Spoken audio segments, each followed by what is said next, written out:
The world is getting crazier. People are acting more and more insane. The end of the world is tomorrow. Tomorrow. There's only one thing to do when the world is falling apart. Listen to Basil and Gonz as they discuss this week's news and events through the lens of Bible prophecy. You are listening to Canary Crime News Talk. You're listening to Canary Crime News Talk. Today is October 8th, 2025. We are live to tape on episode 883. And today, massive invisible asteroid. And signing on from off the grid, Razzle Dazzle. I'm your best buddy Basil, and you are not crazy.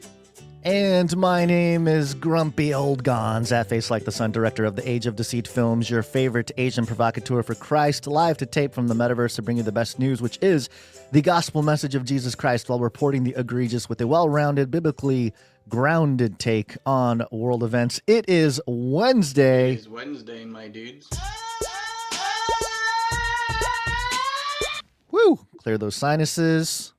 Get it going. We're doing it. It's a bit of a hustle and bustle today, folks. Unrelated to the topics of last Thursday's Canary Cry Clubhouse conversation.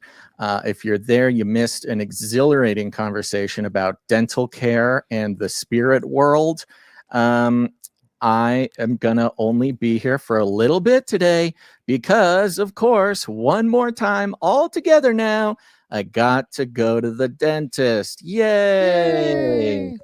There's something about teeth alignment and your spiritual health as well. I was being a very responsible tooth owner and flossing my teeth. And, just had a nice little crown pop off. Easy peasy. Hopefully it won't take too long. But, one of those things. It's not fun to roll around without a tooth. And so it's an emergency visit. So pray for me today. And that's all I have to say about that. You can't handle the tooth. You can't handle the truth. That was very good. Remember what Fauci said? Science is tooth. Science is truth. Wow. He's got such a beautiful mind. Well, we're going to I'm going to get through as much of the show as I can today, which won't be that much. But, Gons, to start off, we have a very, very important announcement to start off with. And that is, we have a very important birthday today. Yes. And this young lady is very important to the supply drop operation, the producer operation altogether. So let's hit that happy birthday jingle for producer Poppy. It's my birthday. Happy birthday to me. Woo! Big day, Happy birthday, Poppy. Happy birthday, Poppy. We got a note from Poppy's agent here. So that says, please say happy birthday to producer Poppy, who is turning 7 on Friday. She is the chief fun officer and official sticker tester at Supply Drop HQ. So very important, Canary. And thank you for everything you do, producer Poppy. And have a wonderful birthday on Friday. Yeah. Made it another year. 8. It's a good one. And, I think she's turning 7 on Friday. Oh, she's turning 7. Okay, sorry. I'm thinking of my own daughter. She will be in her 8th year, which is a good trick for any person who's trying to, maybe sound a little older than they are. Like us, Gons. And it's going to be extra fun because, as far as all evidence can account for, the government of the United States of America will still be shut down on Friday. So happy birthday, Poppy. Yeah, that's a great time to celebrate the birthday. It's just a government shutdown. They can't stop you. They can't stop you. They won't hold you down, Poppy. Gonna be a wild one. Yep. With that, let's check in. Just do a little shutdown blitz here. Check in on some of the news. Build back better, blah, blah, blah.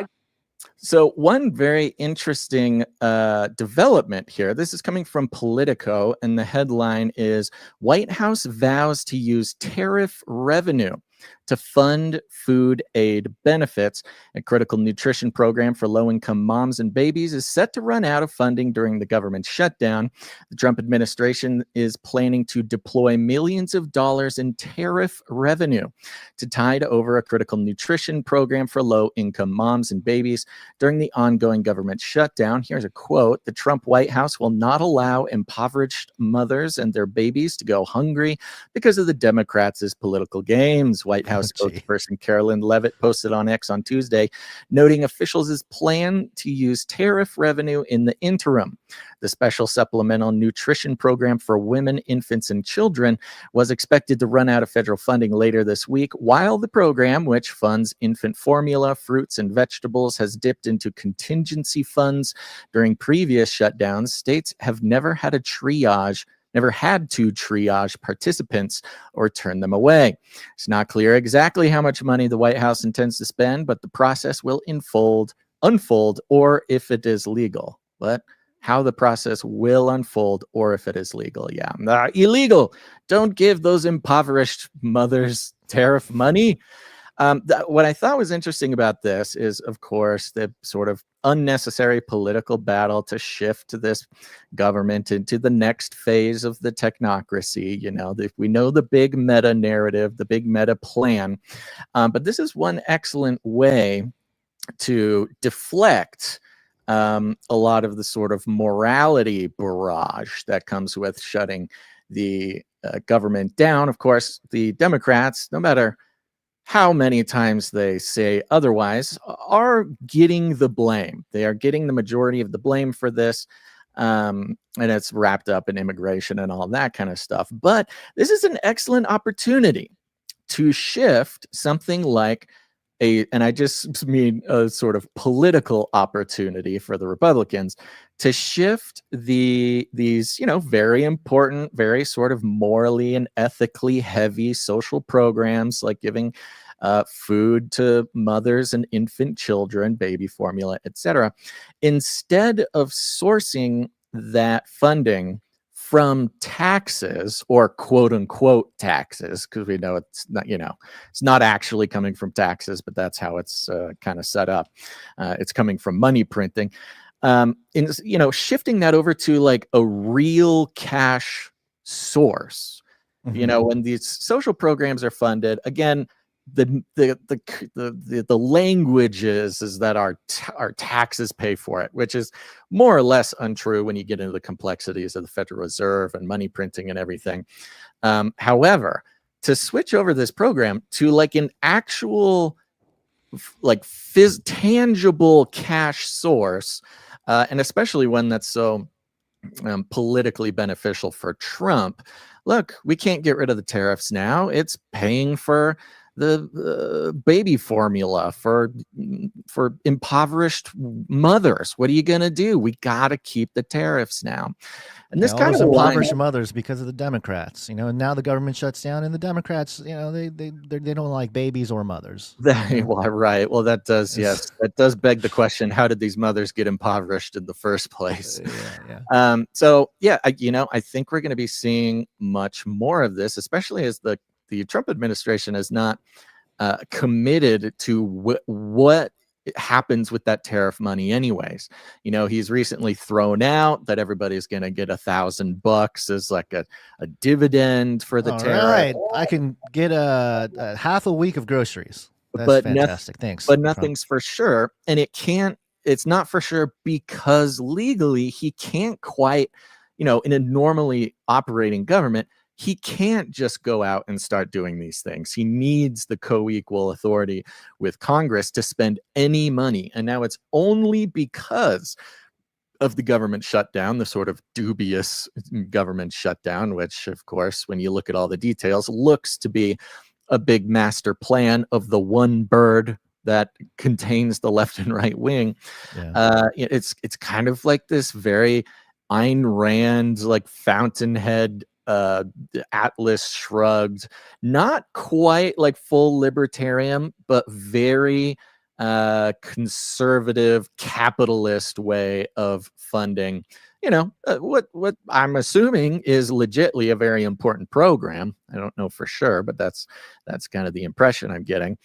And this could be one step towards, saying, hey, well, we actually don't need so many taxes anymore because the tariffs are paying for everything, which has been that's been the selling point from Secretary Lutnick and Scott Bessent and all the sort of financial guys involved in this is like, no, we're doing tariffs. We're getting rid of the IRS, getting rid of income tax. It's all tariffs, baby. Let's go. So it's kind of an opportunity for some proving ground to actually help people out with real money that exists, not just sort of imaginary Babylonian money magic money. Yeah. Well, we'll see how some of the other side of the aisle, when it comes to the political divide, handles it. Gavin Newsom. Women rule. He likes women. So, and he was just seen quoting scripture, Basil. Proverbs 14:21, whoever despises his neighbor is a sinner, but blessed is he who is generous to the poor. I can't tell if he's supporting this whole thing with women and babies or not. He's gotta love it. He's being covert. No, he's gotta love. Scripture. No, I'm not even going to say gotta love Democrats quoting the Bible because Democrats have done that. Yeah. There are truly Christian Democrats, however trapped in the illusion they might be. But when it's Kamala or Gavin Newsom, it might as well be, I don't know, Pol Pot or something. If this isn't a proof that we are in this weird operation phase to use Christianity for social control, I don't really know. I mean, it's good that people are finding Christ or seeking God or whatever, but when Gavin Newsom shares scripture, it sounds like Newsom science to me. But we know that there's Newsom science, baby. Ha! All right, what do you got on the shutdown, Gons? Okay, well, the shutdown has caused all kinds of government institutions to halt. Yay! Including NASA. Space. Wanna go to space? We're supposed to be on the moon or something next year, right? So 2026, yeah. They're really ramping up the AI. They're firing up the AI to get all the footage right. They collected all the data from the years of people breaking down all the moon footage and scrutinizing, hey, it looks like the deserts of whatever, Australia or whatever it was. Greenland. Yeah. So we'll see. But according to the Economic Times of India, which is always fun. Nice CIA outlet here. Buddy. NASA shutdown. What happens to ISS operations now? What are we going to do? The U.S. government has been shut down for the past 6 days, with both Republicans and Democrats refusing to compromise on a budget deal. It estimates roughly. Leave them up there. What's that? Just got to leave the astronauts up there. Yeah. Didn't we just come off a thing where the ISS astronauts were left up there for months? Biden. Yeah, it was Biden locked them up there for 9 months because he didn't want Elon to rescue him. Democrats just love leaving people stranded in space, apparently. True. Among the affected agencies is NASA, which has largely suspended operations, raising concerns over the continuity of critical space programs, including those involving the ISS, the International Space Station. NASA's shutdown procedures are legally mandated and not discretionary, while essential functions continue to protect astronauts in active missions. The broader freeze on activity reinforces the vulnerability of major scientific institutions to funding uncertainties and prolonged political gridlock, as per a report by TOI. This is bringing to light some very obvious things here. There's 15,000 NASA employees furloughed right now. And only some accepted personnel remains on duty. I'm going to skip down in the article here to some critical information. Non-essential NASA functions paused. All non-essential NASA activities have been paused. This includes educational outreach, most scientific research. I'd be curious to see what scientific research is not halted due to the government shutdown. Developments of new missions. So moon, Mars, all that stuff. And public communication. Public communication by NASA has been shut down. Now, this one is particularly interesting because of the recent news, Basil. according to the dailymail.co.uk. That was close. Huge asteroid comes within 300 miles of hitting Earth, and NASA only noticed after the close encounter. You know, the government shuts down. NASA cannot roll out their fear-mongering propaganda on time. Not do it after 300,000. You're saying 300 miles. 300 miles of hitting Earth. That is so it's like within our atmosphere, like a giant asteroid came into the atmosphere and didn't break up and just kept going. Is that the case? Yeah, it says here a huge asteroid came within 300 miles of hitting Earth, and scientists only noticed after it had already skimmed past the planet. The 9.8-foot space rock. It sounds like just like a Nephilim flying through space. 9.8 footer. Just how many armadillos is that? We got to check 42. Jerusalem Post. Hold on, 42. I'm going over to go to Jerusalem Post. This is dubbed 2025 TF. Flew over Antarctica in the early Antarctica. Why is it flying over Antarctica? The Nephilim penguin. It was a giant Nephilim penguin. That's what this was. It's cold, Basil. It's cold. Antarctica, go burn. Snowstorm. Antarctica. Ice scientists are penguins. Antarctica, they're opening the abyss. Passing at an altitude of just 265 miles. The rock came closer to the Earth's surface than the orbit of the International Space Station. However, Space Agency only realized the near miss had occurred when the asteroid was detected by the Catalina Sky Survey a few hours later. While the miss this close might sound alarming, the European Space Agency claims there was never really any serious danger. Thanks, ESA, for a government space agency that's not under shutdown to let us know that it's fine. Based on the estimated size. Is it because of the government shutdown that we missed it? They're not saying it. They're not saying it. But, some people are putting two and two together that, hey, NASA missed reporting on the near miss right in time with the government shutdown. You put two and two together. Now, you can look at it one of two ways. One is, see, the government shuts down and, they can't look. They're so bad that they can't even warn us about an asteroid that's about to hit Earth. Or the other side of it is, NASA shut down. They are unable to do their fear-mongering campaign to scare everybody that an asteroid is coming closer to Earth than the International Space Station. So depending on your view, it could be one part of what was shut down was a communications freeze. Communications, right? That's what the last article was saying. Yes. Even if they did see it coming, they can't tell anybody because public communication. The guy who posts on Twitter has been furloughed. I see. Mm-hmm. Yeah. So you're right. What they're saying is the government shutdown stopped us from putting out the propaganda to scare you about an asteroid coming. We just didn't tell you till after it was gone because, we want you to remember that you need us to spot asteroids. That's the thing. It's a great PR move nonetheless, Don't let any crisis go to waste for NASA. I'm sure they're spinning it like, hey, look, you shut us down. We can't warn Earth about these incoming objects. There you go. The ESA said in a statement, objects of this size pose no significant danger. They can produce fireballs if they strike Earth's atmosphere and may result in the discovery of small meteorites on the ground. Dun, dun, dun, dun, dun. Yeah, well, for a nice callback. Yeah. Astrobiologists are the number one scientists, at least as of like 2022, 2023, when we reported on this last. Astrobiologists, meaning biologists of stars, of space, right. Space biologists, as in aliens, are like the number one type of scientists stationed down in Antarctica.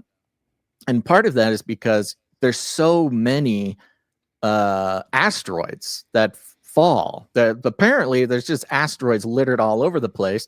We reported on the company that was like a mining company that was at least wanting to set up operation down in Antarctica, again, with a bunch of astrobiologists, just because all they have to do is walk around and pick up pieces of asteroids that are apparently everywhere. And that's how you get the strange black goo creature in Panama. It's how you get COVID. It's how you get, it's a dangerous business. You know, if the predictive programming and revelation of the method, if those things are of any significance to inform what the elite may have planned for society moving forward, it will be some kind of astral object or entity or biology, something from the astro realm that helps ignite the acceleration of the technium on Earth, to help the infrastructure, because we don't have all the resources down here. But hey, space might airdrop a nice little package that we can use for the advancement of quantum computing or something like that. But keep in mind that you brought up astrobiology. It was the Vatican that had their astrotheology conference back in 2009, I believe. This is a New York Times article from June of 2009. Vatican's celestial eye, seeking not angels, but data. They're seeking data, the Vatican. And yeah, they had a whole conference about astrotheology, the theology of what if there is a God, how does aliens or other objects from space, how does that inform us about God? How do we talk about God in that context? And this is where famously, the former Pope said how he would baptize an alien. Like, hey, yeah, if he's not part of human creation, then maybe they don't have original sin. But if they do, then hey, we'll baptize them too. So that's where a lot of that comes from. But yeah, in the context of today's story, it is interesting. You can put two and two together and think that whatever's going on, it seems like there's a lot more attention to the heavens above. And remember what Jesus said about the end times there, look up. So it's the government wants us to look up and look for aliens and asteroids. But I think believers are looking for something else. On the topic of the government shutdown, I did pop one emergency link down into our document there, Gons. It's from Politico. And here we go. The moment we've all been waiting for. IRS furloughs nearly half its workforce, shuttering most operations. Yes. I need this right now. After a 5-day reprieve following the initial government shutdown, employees are being notified of widespread service stoppages, but implementation of GOP tax cuts will continue. Priorities, folks. The IRS said it was furloughing nearly half of its workforce and shuttering most operations Wednesday, but will continue to work to implement Donald Trump's signature tax cuts. Work on preparing for next year's tax filing season will also continue, but numerous operations will be halted, including taxpayer services like call site operations. Oh, of course. The agency will also suspend automated tax collections. Non-automated tax collections and, quote, most headquarters and administrative functions not related to the safety of life and protection of property during non-filing season, according to the agency's latest contingency plan. What operations does the IRS function that are not related to the safety of life and protection? Is that all of them? Is that all functions? It seems like, yeah. I mean, it's all functions. It feels like everything. This seems like a ruse right here. Some word ninjas. The plan will idle tens of thousands of employees, while 40% of the total workforce will remain at work. Blah blah blah. Okay. 53% will remain at work. Guns. The union that represents IRS workers condemned the move. Keep us employed in our slave system, our economic enslavement system. Great. Well, good. Good or bad, I don't know. I don't know. Who knows? At this point, the world, the economics of the world are so shaky right now. Yeah. It seems like they're just letting it die, Basil. At a certain point, we can't keep kicking the can down the road. Eventually, the can just is no longer kickable. Yeah. I mean, as we know, we need an entire system. The system is collapsing. There's no way to save it. Everybody agrees. So we need a totally new system. And I'm going to let you report on that system as I go get an emergency dental procedure. How does that? You're not going to be here for this next story here? I can start you off and then get going. I got about 6 minutes here. So let's start out. I thought 1:30. I thought you had a. I know, but minutes. it's going to take me 15 minutes to actually get off the line here. You know That's how this true. goes. Yeah, But yeah. I'll start you off with the token here. So let's check. A crypto? Crypto? Do I look like I know what a crypto is? It has begun, folks. Oh, look at that. There's a cute video of an emu on a golf course, just in my peripheral vision. But stabletoken.wyo.gov. We got Wyoming Stable Token Commission. Per Wyoming Statute 4031-104, a Wyoming stable token is a virtual currency representative and redeemable for one United States dollar held in trust by the state of Wyoming as provided by WS 4031-106. Stable tokens shall only be issued in exchange for United States dollars. The Frontier Stable Token, or FRNT, is the first what a terrible token.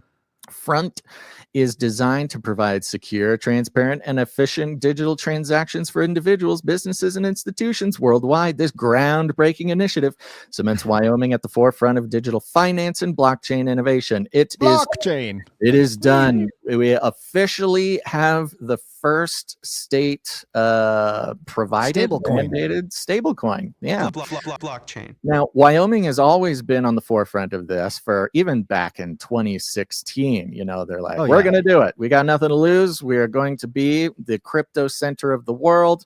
And we have been, I'm just giddy at the opportunities I get now to speak with all the people that I know, that I told them many years ago. Oh, you'll see there's going to be crypto. It's the blockchain technology. That's what everything's going to be based on. Every state is going to have their own thing. It's going to be like the 1800s where suddenly there's thousands, or at least 50, maybe 51 if you include Washington, D.C., different currencies that will be in rotation around the place. Now, Wyoming, they're the first one to officially do it. If we scroll down here, it says Front is not currently available for purchase from consumer people. So Front has been deployed, this is interesting, on 7 blockchains: Arbitrum, Avalanche, Base, Ethereum, Optimism, Polygon, and Solana. That means that this stablecoin will be operable with the majority of the world's crypto things. Yeah, there's a lot more chains out there. I'm surprised at this because if you know your blockchains, this is technically, so Avalanche, Solana are its own blockchain, but Arbitrum, Base, Optimism, Polygon, I guess Polygon is their own chain now, but Optimism, Base, and Arbitrum are layer 2s of Ethereum. So this is a lot of Ethereum going on, and this is maybe why Ethereum doesn't completely die, because it's a very slow, expensive blockchain. Now, here's why this is important, and it's locked into the government shutdown as well. And this is the financial sort of magic trick that Scott Bessent, Lutnick, and many in Trump's family have sort of been hinting at for a while now, because everybody knows the current situation.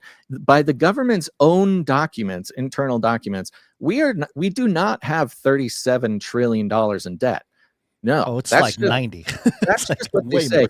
The government's own best guess about the national debt is actually around 150 trillion. There's no recovering. And as Trump even said himself recently, this was like 3 days ago, he said this: you don't pay off national debt, you outgrow national debt. And that's why the sort of conservative deregulation is so popular right now.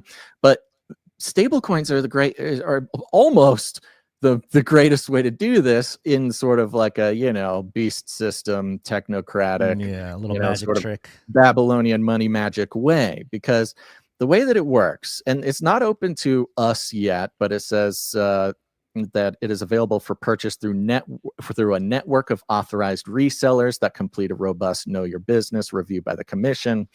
And so this is institutional at first. But what happens here is every Frontier coin represents $1 that is held in trust by the state, and then they take that dollar and purchase U.S. Treasury bonds, which pays off the national debt, provides interest to the state of Wyoming, et cetera, et cetera. So here's the trick, and we're going to see this more and more. And once this plan really gets up to speed, this is when the real golden age starts. Because basically, for every dollar a person or institution transfers into stablecoins, in this case, into Frontier stablecoin, it counts as $3 or $4 towards GDP, the national debt, etc. It sort of magically multiplies the money out of nowhere. It's basically just what the Federal Reserve does already, but now each state can do it themselves, so you're going to have a lot more opportunities. The idea would be to multiply the opportunities, and you're not paying off any debt, but you're growing artificially the numbers for the country, the GDP, the M1, M2 supply, out of thin air. So you take your $1,000, you purchase $1,000 in stable coins. Great. Now you're on the blockchain. You get to live your life, get you jump into the B system. It's a blast. That $1,000 does not disappear. In fact, it just doubled, because now you have $1,000 in stable coin. You can do whatever you want with. The state has $1,000 in US dollars. Great. We've just doubled it. And this is all on the books, on paper. Obvious, that's what we're looking at. Then the state takes that and purchases treasury bonds. So now the state has $1,000 of treasury bonds, which stays on their books as an asset. So you've now got $1,000 in stablecoin. They've got $1,000 in treasury bonds, and the United States now has $1,000 in cash. These are all assets. These are not these are not liabilities. These are not, nothing. These are all actual assets on the books. And then from there, the United States uses that $1,000 to pay off a little bit of debt through the treasury bond system, which then puts that money back into circulation. So with that $1,000 that you've purchased the stable coins, you've doubled it with the state, tripled it with treasury bonds, quadrupled it, because it's now on the books as liquidity in the country. So and they're earning interest on that treasury bond too, right? By buying the treasuries, they're earning like 5%. So they're making a little bit of extra cash on top of it. This sounds like fractional reserve banking, Basil. It's even better. The paper money. Yeah, it is better. It's actually even better than fractional reserve banking. Now, the way that they're getting around the fractional reserve banking, allegation, is that they are keeping, 1-for-1 in reserve for the stablecoin. The Wyoming keeps 100. It actually ends up being 102% after the interest is paid on it. Mm-hmm. So they keep, if there's $1 million in stable coins people own, they have to keep $1 million in trust. Now, that $1 million in trust is also put into treasury bonds, so they're making money on it. Now, they claim that this whole system in Wyoming, that all the interest, any money that the state makes out of this, is going towards the schools. Okay, so it's for a good cause. All right, all the interest goes into building their school infrastructure. This is what they say, and we're going to be seeing this more and more and more. I mean, this is okay. I love this. So they're claiming that the interest that they earn from front tokens or front dollars or whatever they're going to call it, from treasuries, right? From the treasury, they're going directly to. I'm seeing here that it's going to Wyoming's school foundation program, basically their public education instead of the actual front holders. Mm-hmm. And so the individual holders of the token aren't going to receive the yield the state is. So interesting way to help. It's a way to make it not, make the B system look not so evil. Well, I mean, and with that, Gonzo, I will let you continue the conversation. Okay. All right. And give us more news as we go. So thank you, everybody, for tuning in. Pray for me as I go get this done. And of course, as always, think outside the cage. Yep. Stay truthful. Okay, so there goes Basil. All right, so what was I going to say here? I got distracted from Basil's exit here. Oh, so traditionally in banking, with fractional reserve banking, if you don't know what that is, basically what it is, you put $10 into the bank. Well, the bank can loan out that $10 10 times. So actually, on paper, there's $100 worth of IOUs.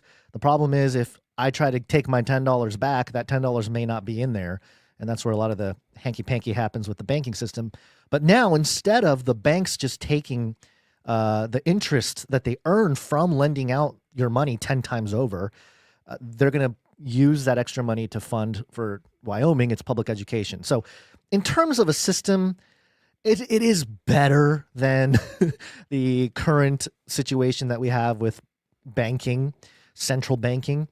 I am still curious about all the mechanics of this because as these dollars are minted on these different blockchains, you need to have a little bit of the actual asset on the blockchain. Like, for example, with Ethereum, you probably want some Ethereum or hold Ethereum in order to stabilize some of the stable coins that you're minting off of it. And if you are staking, for example, with Ethereum, staking is basically when you lock your Ethereum tokens on the Ethereum network as a way to help support, quote unquote, support the network. And as a staker, you earn back a little bit of Ethereum. There's a percentage that you can earn back. And that's true with all blockchains. Solana, you can do that as well. Solana is nice because you can do something called liquid staking, which is you can stake your money at any point for as long as you want, and then take that money out whenever you want. I think Ethereum is different. Maybe they changed it now, but with Ethereum, you're locked in for a certain months or years or however you decide to do. And so we're seeing all the infrastructure being built up on blockchain in general. And just as predicted. And this wasn't for us. I mean, I've been screaming about crypto for years. I've been doing my research in Web3 and participating in Web3 in an anonymous fashion. And so it's been interesting to watch how all of this has unfolded. But one thing I have been saying since the beginning of all the stablecoin stuff, the Genius Act that Trump signed and all the stuff, because for the last couple of years, as Cynthia Loomis, who's she is the senator of Wyoming, she's really been a very loud voice for crypto in Washington, D.C. As she has pushed different things into legislation, one of the things that she campaigned on was no to CBDCs, no to central bank digital currencies. Florida came out, DeSantis came out, said, we're on board, no to CBDCs. I think Trump just signed a thing, no to CBDCs. Okay, great. Hey guys, Americans, the central bank is not going to issue a stable coin. Fantastic. And my point has been, since the beginning of all of this, has been, okay, great. The government itself is not going to issue the stablecoin dollars. However, if the United States government decides to partner with private corporations that issue stablecoins, then how is it any different from the military-industrial complex where the government partners with large companies like Boeing or Lockheed Martin, and those companies create the weapons and the vehicles and all that kind of stuff that the government needs or the military needs. And so it's not exactly the military making it, it's these other companies making it, but there is a partnership. It's called a public-private partnership, which if you just sit back and think about what that is, public-private partnerships, public and private are supposed to be at odds, but somehow with, hanky-panky magic tricks, you can make a public-private partnership work in the context of government. In America, anyway, that's how we do it. We're not a totalitarian, authoritarian government, at least not in the obvious ways. They will do things like a public-private partnership in order to ensure government control in a way that is not direct. It is offset by corporations, which ironically, if you think about China had done something very similar where a lot of their large companies or corporations are directly tied in with the government of China, the CCP. And, it's much more open, and transparent. And that's another point that I've made in the past is that, yes, China operates as the sort of socialistic or even communistic government system. However, at least they are open about it. They're like, hey, yeah, we're a communist regime. Whereas in America, it's like, yeah, we're supposed to be a constitutional republic here in the United States, but we actually do operate more like a corporatocracy, or one could call a communist type of thing. It's just, we don't call it that because it's not popular. So it's all kind of the same thing. But one of the things about CBDCs, the central bank digital currencies that everyone was talking about, was, hey, you're going to lose your privacy. They can shut off your wallet. They can block your wallet. They can even reverse transactions. And one of the traits of blockchain technology is immutability, meaning and sort of a permanence aspect to it. So if I send let's say I have some Ethereum and I send it to an address that's not mine, or that's something else that on accident, sorry, that Ethereum's gone. There's nobody to call. There's no like, hey, Vitalik Buterin, founder of Ethereum, can you reverse that transaction and send back my Ethereum? I sent it to the wrong wallet. Can't happen. So there's a level of personal responsibility that is associated with being in crypto and Web3 and all this kind of stuff. Now, with stablecoins, it has been interesting to watch over the years because depending on the situation, the big issuers of stablecoins, which right now is Circle for USDC and Tether, USD Tether, Tether and USDC, those are the two biggest stablecoins out there right now, and they have cooperated with the government already, especially Circle USDC in certain circumstances. And so the writing was on the wall when it comes to this stuff. But there was an article that came out, I think a week ago, maybe a couple weeks ago, and the headline is Circle, which is the company that issues CBDC, or not CBDCs, USDC. Circle explores reversible USDC transactions in break from crypto ethos. Transaction reversibility may help stablecoins become an intrinsic part of the legacy financial system, according to the president of Circle. And we won't go through the whole thing here, but it says that, let's see, Circle, the world's second largest stablecoin issuer, is reportedly examining reversible transactions to help recover funds from fraud and hacks, which appears to counter one of crypto's founding principles, that transactions are final beyond centralized control. Circle president Heath Tarbert told the Financial Times on Thursday that the company is examining mechanisms that can allow transactions to be rolled back in cases of fraud or hacks while still maintaining settlement finality. Quote, we are thinking through whether or not there's a possibility of reversibility of transactions, right? But at the same time, we want settlement finality. Well, you can't have both. You can't have both. And in this case, Circle is acting as the central bank or the central government, or, the centralized entity who can turn on the faucet of reversibility or turn off the faucet of reversibility.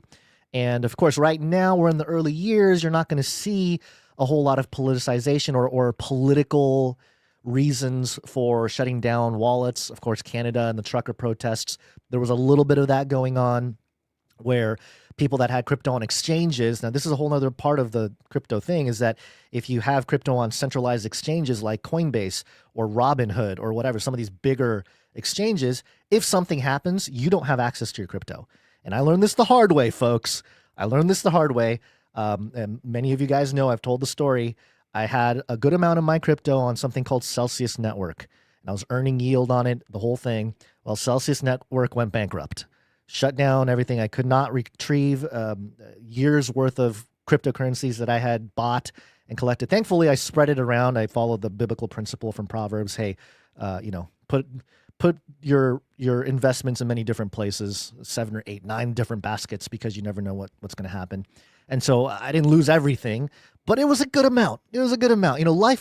Life stresses, monetary financial stresses would be very different had that not have happened to me. So it was a tough lesson to learn. However, it just proves to me more and more that these entities like Circle, who are issuing stablecoins to the degree of USDC and USDT Tether, and now they're working with governments and they're finding some level of compliance. While they are we're at the stage of adoption, so it's not going to be super evil looking. It's going to look like it's cleaning up the old system, which in many ways it is. eventually the potential, the door is being left open to centralized control and abuse. And that's all, we can't really say much else than that right now. But hey, all it takes is a decade or two goes by. You get somebody in circle, a leader or CEO or something that has a very particular political view.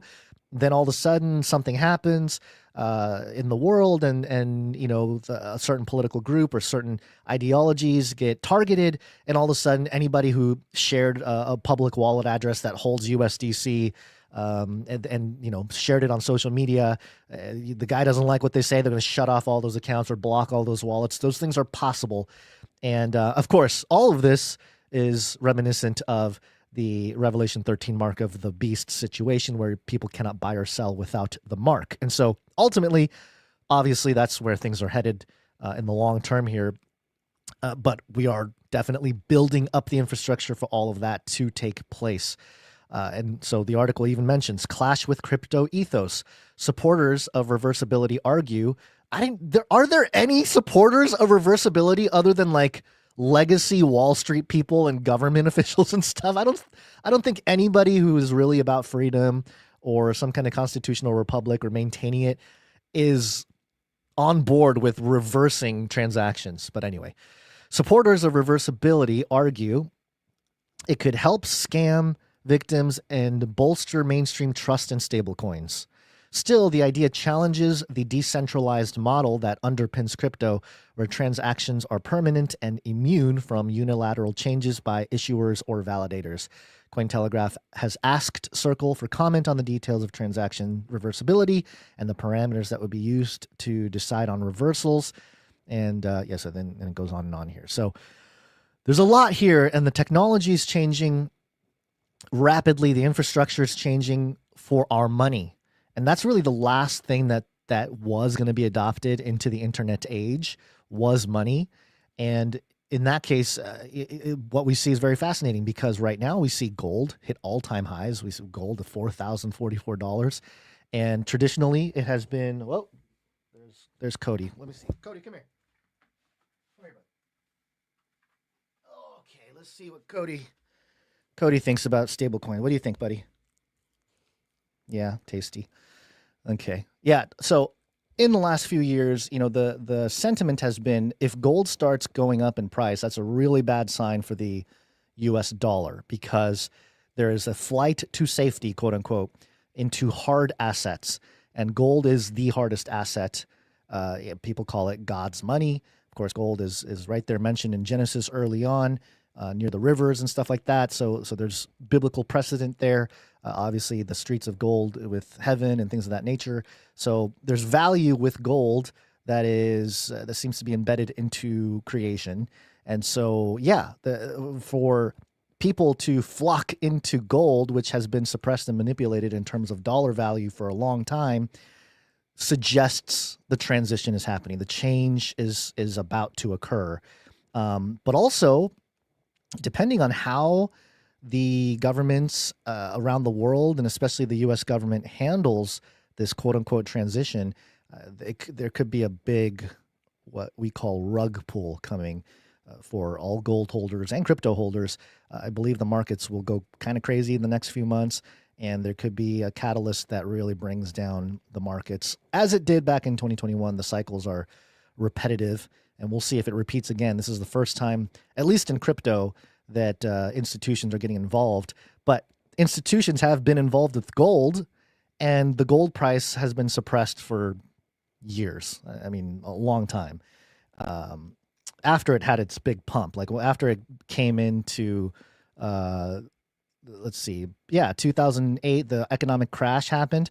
Boom, gold went all the way up to $3,400 from under $3,000 an ounce, and it literally stayed level for 16 years, until the last few months, where it's been climbing, especially when other countries around the world are buying up gold, and maybe they see the writing on the wall as well with fiat and the whole debt-based economy.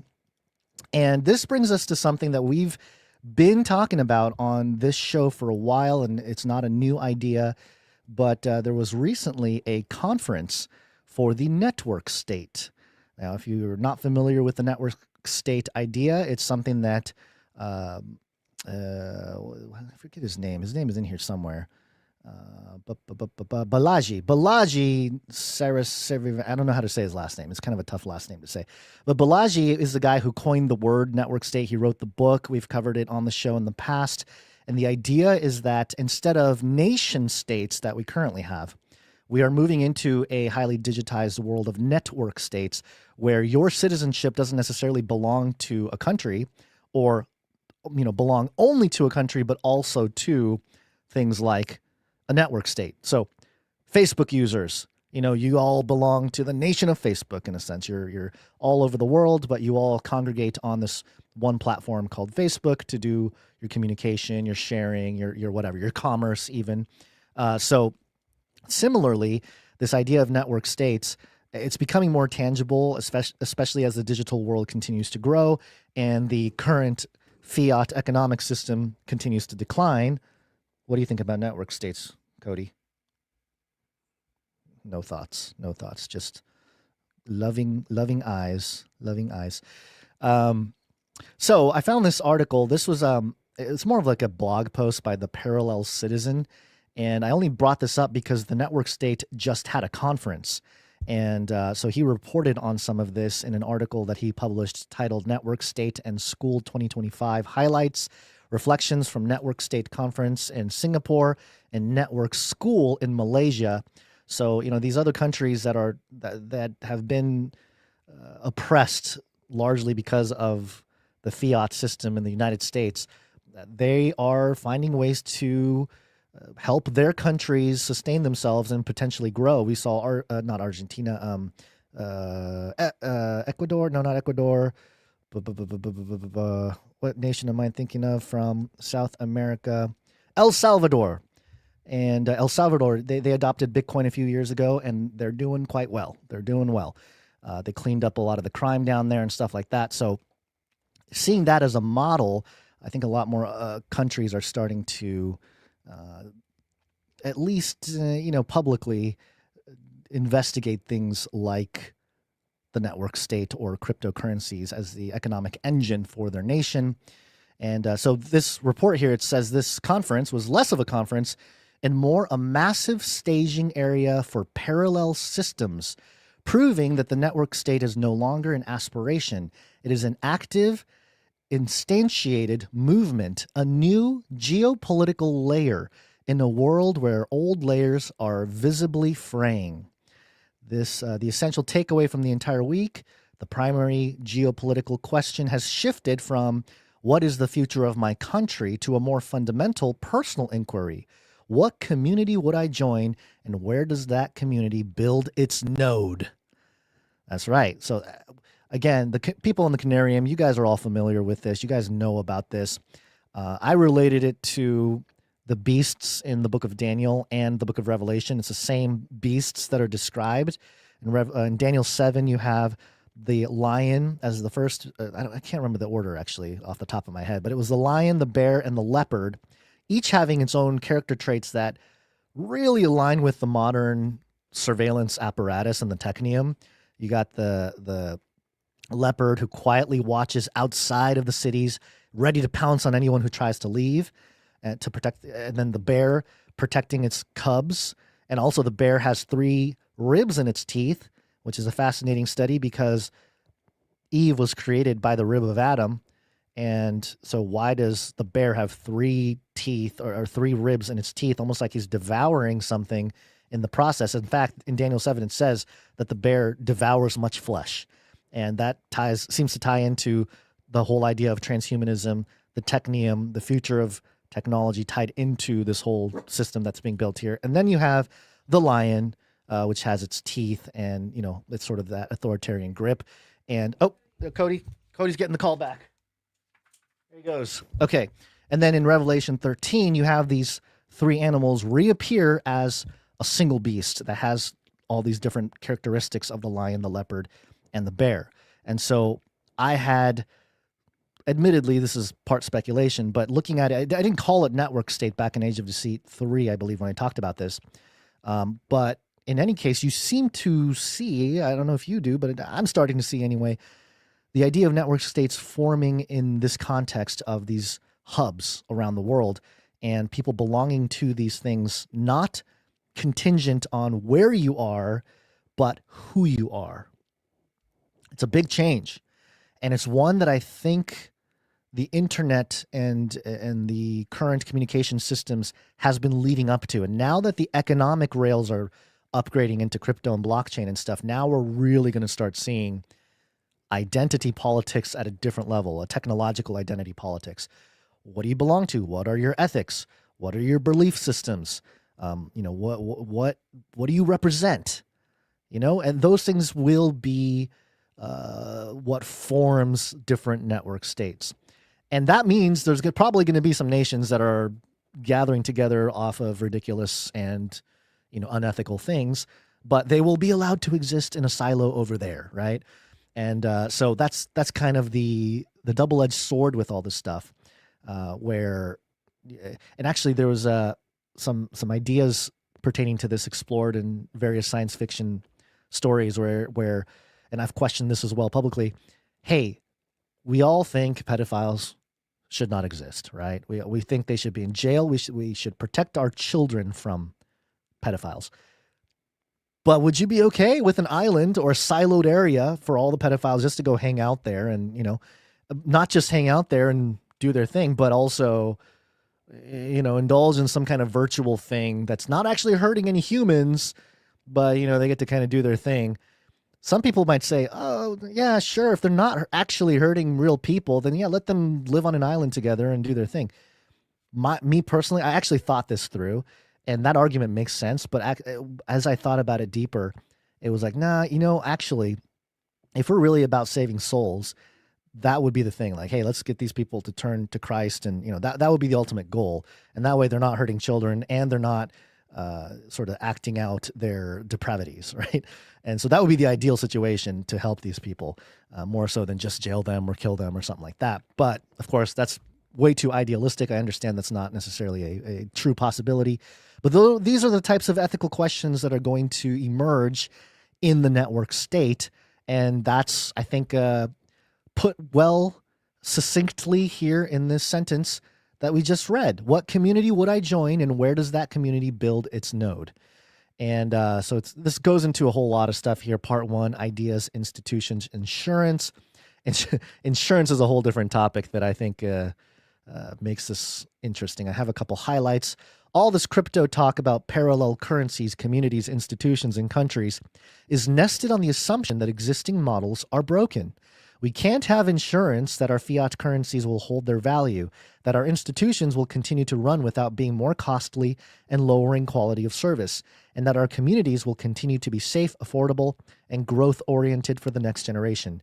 This scales the definition of insurance to something more expansive and cohesive. And I don't know how I feel about that. The insurance industry is predicated on, hey, you better have your ducks in a row because you never know what bad things are going to happen. So to think of all of these parallel economies in the context of insurance means we're really here, folks. We're really at the precipice.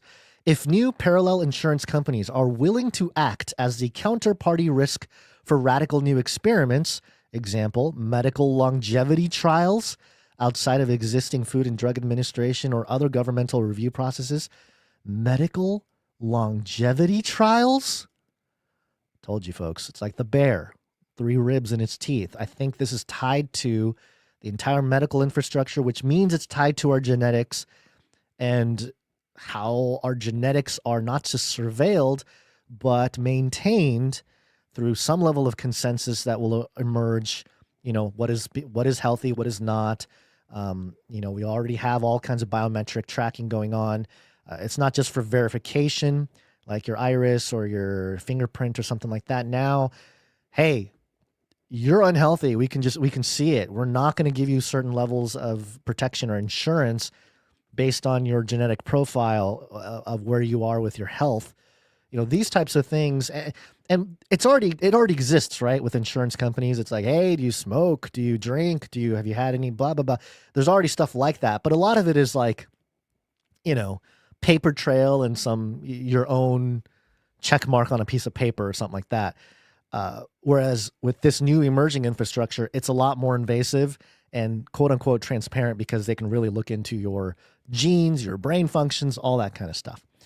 So, okay. So, we need counterparty risks for radical new experiments like life or medical longevity trials or other governmental review processes. Then the speed of innovation can accelerate dramatically.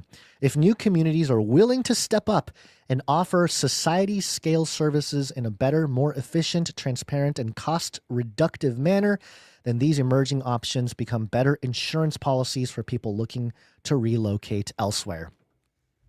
So there you go. The parallels to A Mark of the Beast, I'm sure people see it more and more. But it's just fascinating to see because the Mark of the Beast will come at a point in time when things are going to look cleaned up, peace, and then sudden destruction, right? So there's going to be a certain level of peace and cleanup that happens along the way here. The exit strategy and the new capital stack, they basically talk about Bitcoin and crypto being sort of the financial layer, the escape hatch from the old system. And I thought this was interesting. Governance as a service, GAAS, or GAS. GAS. Remember SaaS, if you're in the software industry or data industry, everyone knows about SaaS. Software as a service is sort of the foundational layer of all commerce and technology. Well, government as a service is coming, folks. Layer 1s and layer 2s. And I won't get into it here to the nitty gritty, but it's fascinating to see all the different layers and the actual tech stack that they're discussing tangibly in different countries, like Honduras, for example, already starting to move in that direction. Dubai and Palau as well. This L1, L2 distinction is crucial, as Enzinger stated, quote, legal autonomy is like being on-chain versus off-chain. So everything's moving on-chain. Off-chain will still have a role, but it won't be as reliable or durable, because a lot of what off-chain will become is, AI, bots, and it's pretty much the dead internet theory that, much of the internet is not real people doing things. Well, yeah, that's going to be the off-chain stuff. Off-chain will just be a wasteland of robots and all this kind of, it's craziness. There will still be AI and bots doing things on-chain, but it's going to be much more transparent. Your bot is going to buy and sell crypto for you, right? Yes, a bot is doing it, but the transactions are all recorded publicly, and anyone can see those transactions. Well, it depends on the blockchain actually that it's built on. But it also talks about different tokens or gateway tokens and stablecoins. Of course, stablecoin efforts everywhere, all over the world. This is going to be the way that a lot of nations will onboard into Web3, into crypto, into the network state, is via stablecoins, because it allows them to maintain their currency setup and sort of slowly move into a more blockchain-based economic model. Let's see. Here we go. Oh, the world builders. Okay, so this is the geopolitical pivot. Why now? The core mechanisms of the network state is to offer an exit from the constraints of legacy nation states, thereby initiating policy competition. They quote Parag Khanna, who Patrick Wood quoted in Age of Deceit 2. He quoted Parag Khanna because Parag Khanna was saying, no, it's not an individual type of thing we're looking for. We're looking for an upgrade of the system. And Patrick Wood made the point in Age of Deceit 2, which, crazily enough, that came out in 2014. It's just wild. But he said, as I documented in the film with an interview with Patrick Wood, he said that the Antichrist is a system. That was his quote. It's not just a man, it's a system. And that very much was sort of the underlying basis for the idea of a beast system.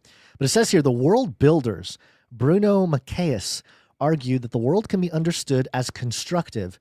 World builders, he's writing a book about it, Those who build the system within which others operate possess God mode, lowercase g, God mode, the ability to change the variables of the geopolitical game. Example, sovereign countries blocking Russian funds after the Ukrainian invasion.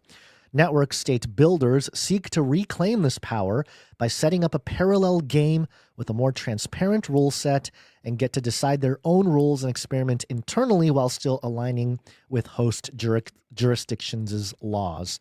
So, yeah, that's really interesting. This parallel system that we've often been talking about, taking away the power of God mode of these nation states and giving it to the builders.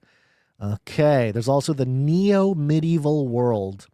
And that's something I noticed early on when I got into crypto and started investigating, researching, and investing, is that, the more we moved into this crypto realm, the more we kind of moved back in terms of how to secure your crypto.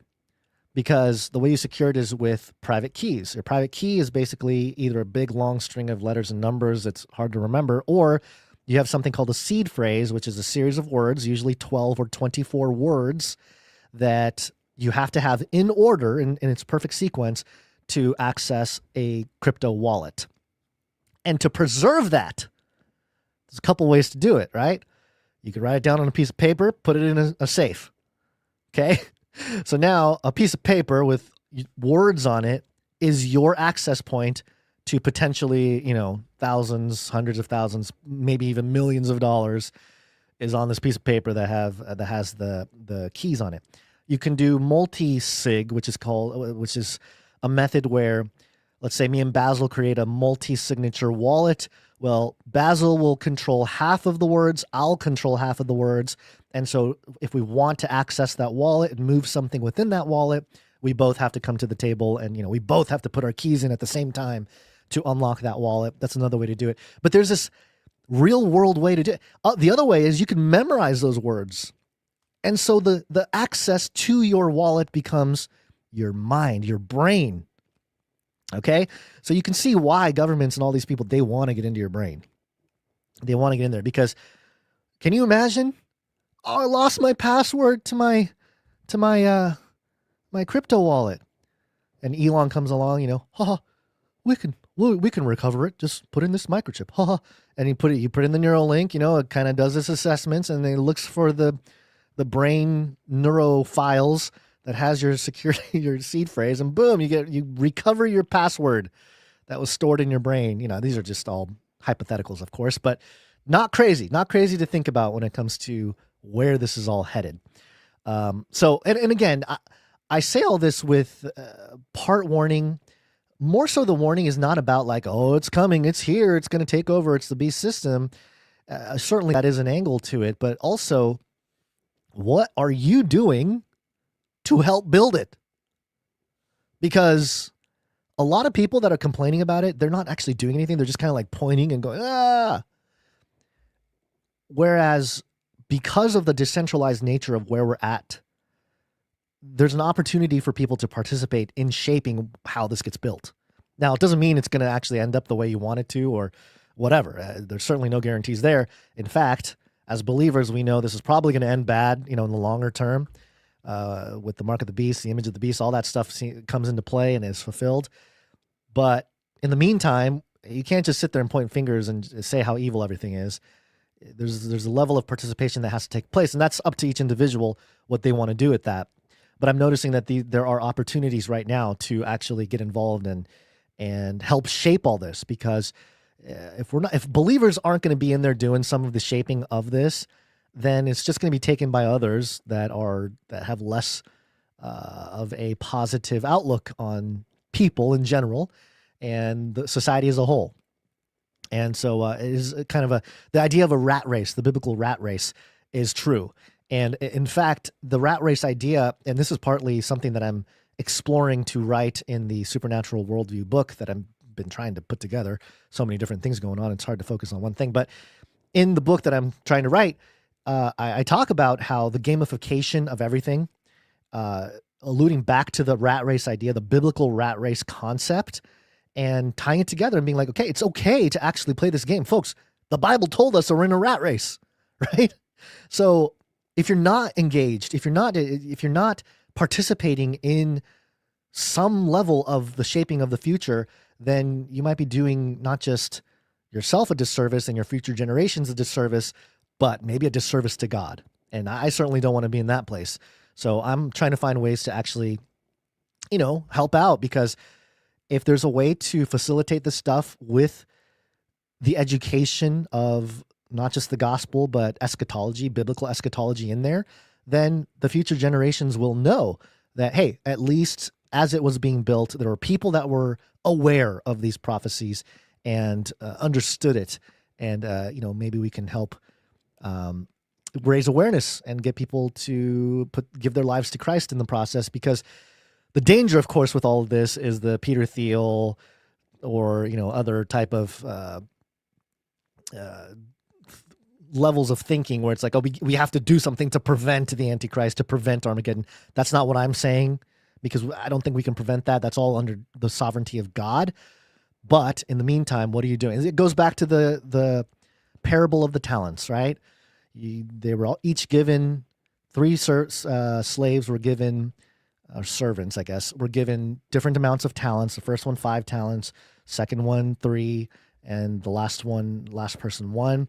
The one who got 5 invested it right away, made another 5 on top. The one with 3, same thing, invested it right away, made another 3 on top of the 3 he was given. The third guy just buried the talents in the ground, and he didn't lose it, but he didn't do anything with it. And it was taken away from him in the end because he didn't do anything with what he was given. So there is something to be said here in terms of a level of participation. And I'm trying to be a bridge in that regard, because I know there's a lot of people that are afraid of all this stuff and see it as the beast system. And certainly I agree that it's heading in that direction. But if our kids are going to be involved in it, if our future generations are going to be involved in it, I mean, unless you have it all figured out and you got this off-grid system that's great for you and your family, hey, if you're going to do that, great. But how are you going to participate in the Great Commission moving forward if that's the case? So this is all philosophical debate within the house of God as well. How much should we be spending our time in the Word? How much should we be spending out there preaching the Word? It's a long-standing philosophical debate within the church, right? So this is not anything new. It's not something we're going to solve today. But the knowledge of all this is very important, and the nuances, because, of course, people brought this up. We didn't cover the story, but I'll just mention it here. The BBC reporting, what is the plan for digital IDs, and will they be mandatory? This is in the UK. The UK rolled out their digital ID system.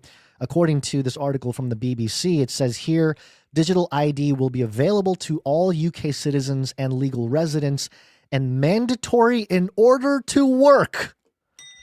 So it's mandatory to work. However, for students, pensioners, or others not seeking work, having a digital ID will be optional. Great. For now, right? That can easily change in a flash. Officials also stress it will not function like a traditional identity card. People will not be required to carry it in public. Okay, so, all right, you're in the database. How are they going to verify you as part of the database? Is it going to be some kind of eyeball scan, maybe? You got to stare into the orb. Or is it going to be a fingerprint system? Well, I don't know. Ministers have ruled out requiring the ID to access to healthcare or welfare payments. However, a lot of howevers here, a couple howevers. However, the system is being designed to integrate with some government services to help make applications simpler and reduce fraud. So, like I said, this whole thing is happening under the condition, or sort of the pretense that we're helping the world, we're healing the world, but in reality, look, it's going to help clean things up. It is. The current system is so bad that it's going to help clean it up. But just think about recent history, okay? Trump presidency 2016, right? What was the option? Everyone was starting to learn about Pizzagate, Hillary Clinton, the corrupt Democrats, the weird pedo stuff, the John Podesta stuff. Like, everyone was learning about all this satanic ritual abuse, all these crazy things. And they're like, this is nonsense. What is going on? Trump doesn't sound so bad. A little locker room talk, a little whatever. He sounds like a way better choice than whatever we got going on with Hillary Clinton. And so everyone went that way. Now, was that good for America? Sure. Debatable. I mean, those are things you got to parse out on your own. And depending on where you're coming from politically and things of that nature, your answer might vary. But we did have COVID. We did have Operation Warp Speed. I mean, Operation War on Your Seed. And those things happened as well under Trump's watch. Now, of course, that we got a little more of a glimpse of how bad it can be during the Biden years. And so again, it's so bad. It's so terrible. It's evil. It's corrupt. What are we going to do? And of course, we get Trump back in office again. Now, I see this as a microcosm, the whole example here with politics and the Republicans and Democrats switching off and how bad Hillary is. Now Trump comes in. I see it as similar to what we're doing here with all of this digital ID, blockchain, crypto, all this stuff, where the other option, like fiat currency and the current monetary system, the economic system, debt-based economy system that we have now, is Hillary Clinton Pizzagate, right? It's just horrible. It's causing all kinds of issues in the world. It has created the issue of poverty, corruption, all kinds of terrible things have occurred because of that system. And so enter blockchain, enter crypto, enter Web3. It's going to make things much more transparent, much cleaner, more honest. Don't trust, verify is a saying that crypto people use a lot, because you don't need to trust anybody. You just have to verify it on the blockchain. Anyone can go look at a blockchain. Transactions are all public. Okay. Now, you don't know who made those transactions necessarily, unless you can tie those two things together via social media or other ways. But in theory, all the transactions are pseudo-anonymous. So yes, there's a level of transparency coming. It's going to clean up the old system, but is it good long-term? I don't know.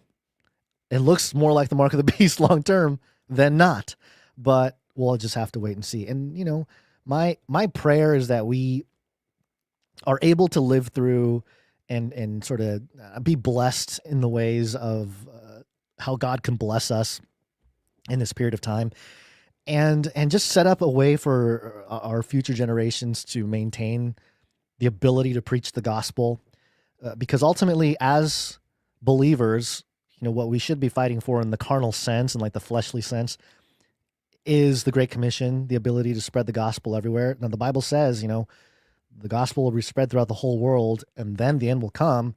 And as the world shrinks with the internet, with these new rails of economics, the gospel will be shared everywhere. And that might be a great moment. We often pass by that scripture. Let me find it here. I think it's in Matthew. Let me just double check here. Matthew 24. And it talks about the whole world. Let's see. Let me look at the world. Oh, here we go. Yep. Verse 14 says here, Matthew 24, and the gospel of the kingdom will be preached in all the world as a testimony to all nations, and then the end will come. So there's going to be a testimony to all nations, which, if we're talking about a system that's taking over the entire world, a communications network that ties in this network state era where money gets flown all over the place easily. You can send somebody in Africa some money, some tip, and the governments and all these people in between, they're not going to take the money out. You can directly send it to people. That type of ethos, and having the gospel of the kingdom being shared on those rails, sounds like a kind of a good time for believers, or at least a good era, right? An era where those things will be good in a sense. But of course, at the same time, you look at a couple verses before, because of the multiplication of wickedness, the love of most will grow cold, but the one who perseveres to the end will be saved. perseverance, folks. You know, that's the thing. Like it's not going to just be sunshine and rainbows with this. You're going to see opposition who are going to use the same economic and technological infrastructure to facilitate their own thing, their own wickedness, their own corruption, all that kind of stuff. It still happens. In fact, blockchain crypto, man, you talk about scams. It is rampant. And so many people are manipulating markets and extracting from unsuspecting people. And there's no consequences right now because there's not a lot of legislation surrounding crypto. But, you know, you keep reading, you read about the abomination of desolation.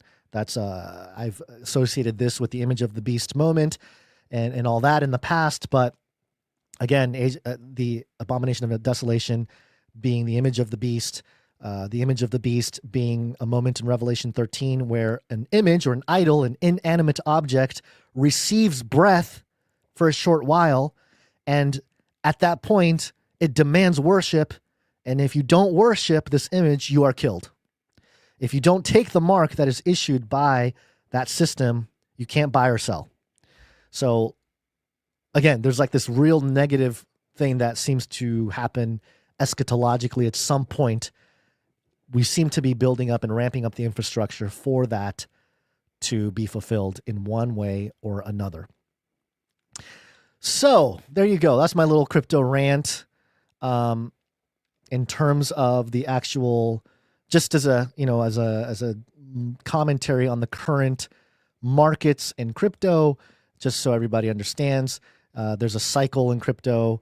It's about every 4 years. It's based on the halvening of Bitcoin, which is where the amount of Bitcoin that gets issued with every block that is minted shrinks in half about every 4 years.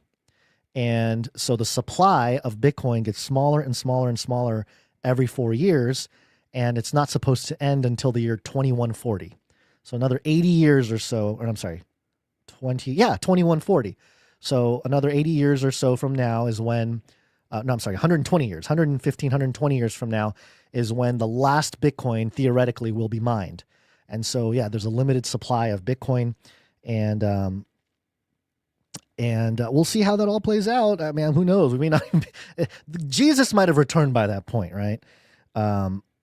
So let's see here. And so I was just saying, just as a wrap up here, we'll probably see a big pump in the markets in the next few months, in the next few weeks, as the government shutdown ends and some things are signed in terms of an ETF for altcoins, which are the coins that are not Bitcoin, usually led by Ethereum. A lot of people aren't even considering Ethereum as an altcoin anymore because it's got like the number 2 spot in the market share. And as you can see, Wyoming is building their entire stablecoin foundation mostly off of Ethereum and other layer 2s of Ethereum. So Ethereum seems to have its place in the future of the modern economics. And we know that too because the Trump family, they have big Ethereum positions. And I think it just came out that Barron Trump made like $80 million in crypto this year or something. And so, yeah, I mean, it helps when your dad is Trump, you know, and you got brothers who are actually putting together organizations for the new economic system, you know, with World Liberty Finance, and there's a few other things that they're working on that's positioning the Trump family lineage beyond Donald Trump to be sort of the new economic kings of the new system. So we got to pay attention to all that stuff as well. But yeah, I do think we're going to have a little bit of an alt season pump in the next couple months. And then as that ends, we'll see a big pump of NFT season. It's going to be NFT season again, folks. Non-fungible tokens, pictures of monkeys and dogs. People are going to be buying and selling for outlandish amounts of money. You know, I'm already participating in some of that and anticipating some big moves coming up in the next few months here. And then there's probably, and I don't know because obviously no one can tell the future other than God himself, but I think personally we're going to have another big crash at some point. It may not come in 2026. It may be at the end of 2026 or maybe even 2027, which is a big year for China and for microchips with Taiwan and what's going on there. So there's a lot that's going to happen in the next couple of years geopolitically. Meanwhile, we got the network state stuff happening. So there could be, and there needs to be, an economic reset. There truly has to be this great reset that everyone's been trying to prevent, right? And now, I'm seeing libertarians come out, popular libertarians come out and say, hey, we need a people's reset. So, yeah, all the libertarians, let's get together. We're going to do a people's reset. Everybody's doing a reset. Everybody can see there has to be a reset.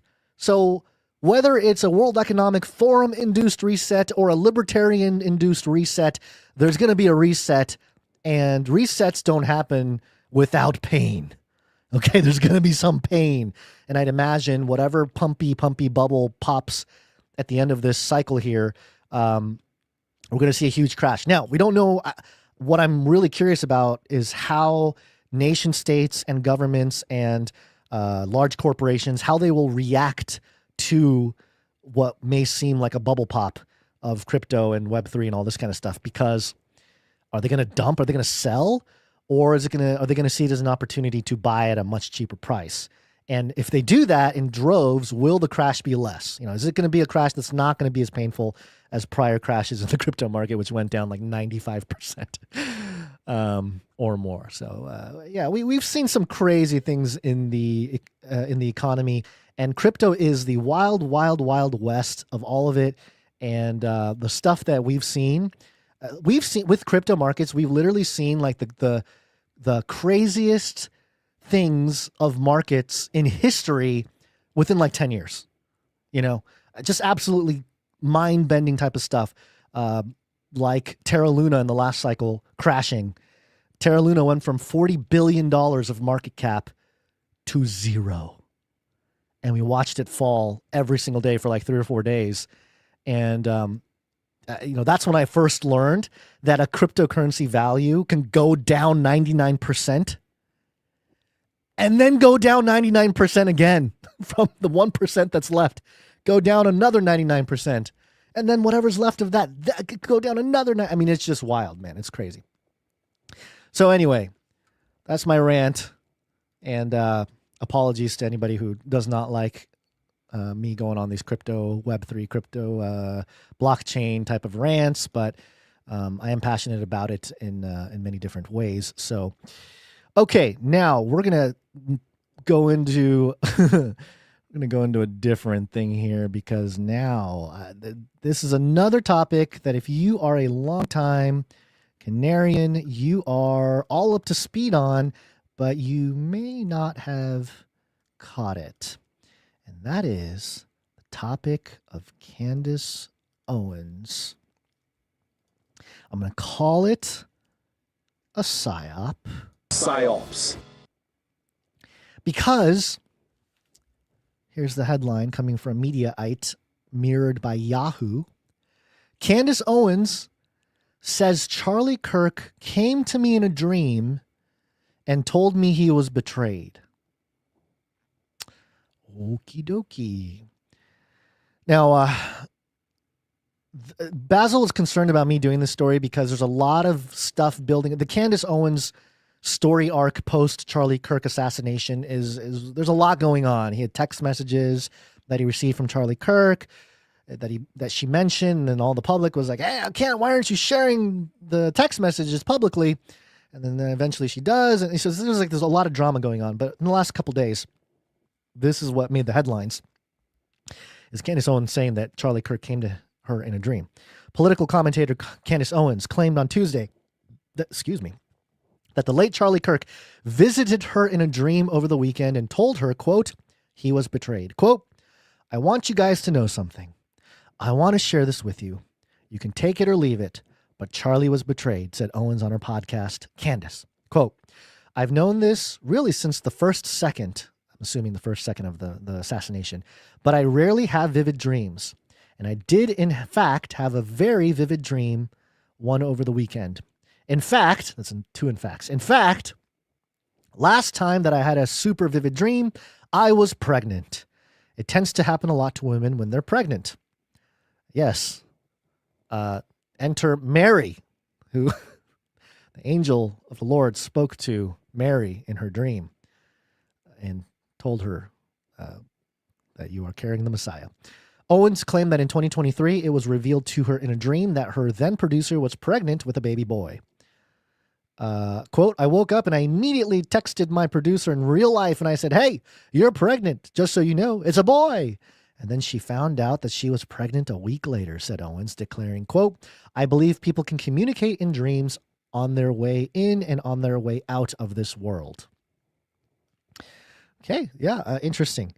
Owens then claimed she had a similar dream this past weekend involving her late friend Charlie Kirk, who was assassinated last month during an event at Utah Valley University. Quote, I similarly, like I just said, had a vivid dream this weekend, and Charlie came to me, and he told me that he was betrayed, she revealed. Quote, you don't have to believe that, but I do believe that, and it was the immediate sense that I got, actually, and I don't know who exactly it is that betrayed him, but I also felt in a dream that it is soon going to be revealed, that is actually inevitable, that it's going to be revealed, that there's nothing and no one that is going to stop the truth from coming out, and it's going to have international consequences, end quote.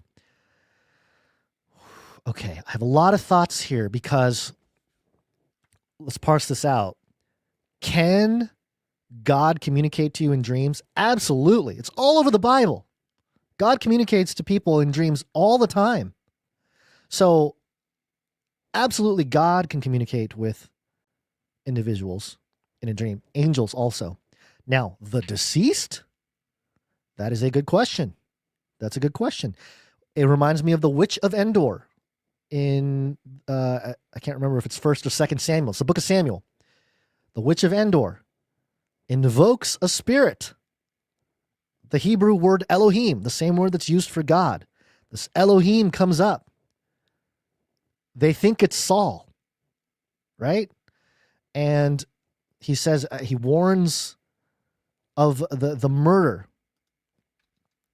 Let me get the exact passage here. I'd rather do it accurately from scripture than off the top of my dome, just to make sure that we have all the details correct, because somebody's going to correct me otherwise later on, which is fine. I'd rather have it be correct in the first round. 1 Samuel 28 is the reference here. All right, and we talk about the witch, the medium of Endor, or the Witch of Endor. So Saul invokes the Witch of Endor and says, hey, I need to know what's going on. I'm sorry. See, I'm glad I looked it up. It was Samuel who allegedly came up, right? Let me find that. Surely I know Saul is done. I was killed mediums and spirits. Who shall I bring? When the woman saw Samuel, she cried in a loud voice. Yeah, it's somewhere in here the word Elohim is used as what was invoked. And so the Witch of Endor brings up Samuel, who has been deceased, or what they think is Samuel. Now, this is a theological debate that still stands to this day. Was this actually Samuel who came up and warned Saul? And it says here, but the woman saw Samuel. She cried out in a loud voice and said, Saul, why have you deceived me? You are Saul. Do not be afraid, the king replied. What do you see? I see God coming out of the earth, lowercase g. That's where it is. That's where the word Elohim is. Let's see if the reference. I see a spirit. I see a divine being. Yeah, Elohim. It's Elohim. That's the word Elohim right there. I just lost it. Where is it? 13. Sorry. Okay. I see God coming up out of the earth, the woman answered. What does he look like? Asked Saul. An old man is coming up, she replied, and he's wearing a robe. So Saul knew that it was Samuel. Okay? So Saul believed that the Elohim that came up after the Witch of Endor invoked the Elohim was a deceased Samuel. So the theological debate that takes place today is, was that really Samuel, or was it a deceiving spirit? Okay, that is the theological debate of this passage, because it warns of Saul's death, basically. That Saul, you're going to get it, and it actually does come to pass.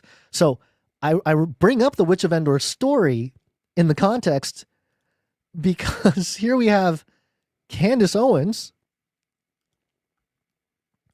saying that Charlie Kirk visited her in a dream and told her something, communicated a message.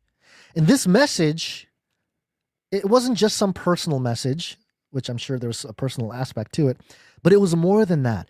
It was that whoever did this, the truth will come to light, that whoever did this, it's gonna be revealed. There's going to be an apocalypse, a revealing of who did this. And it's going to have international consequences. Again, very specific. So to me, this it reminds me of QAnon, okay? Of an operation and using dreams for a social engineering operation. As you all know, folks, if you've been following this channel, if you've been following this podcast for any number of years or months or whatever, the technology exists, okay, to facilitate this type of thing, this type of operation.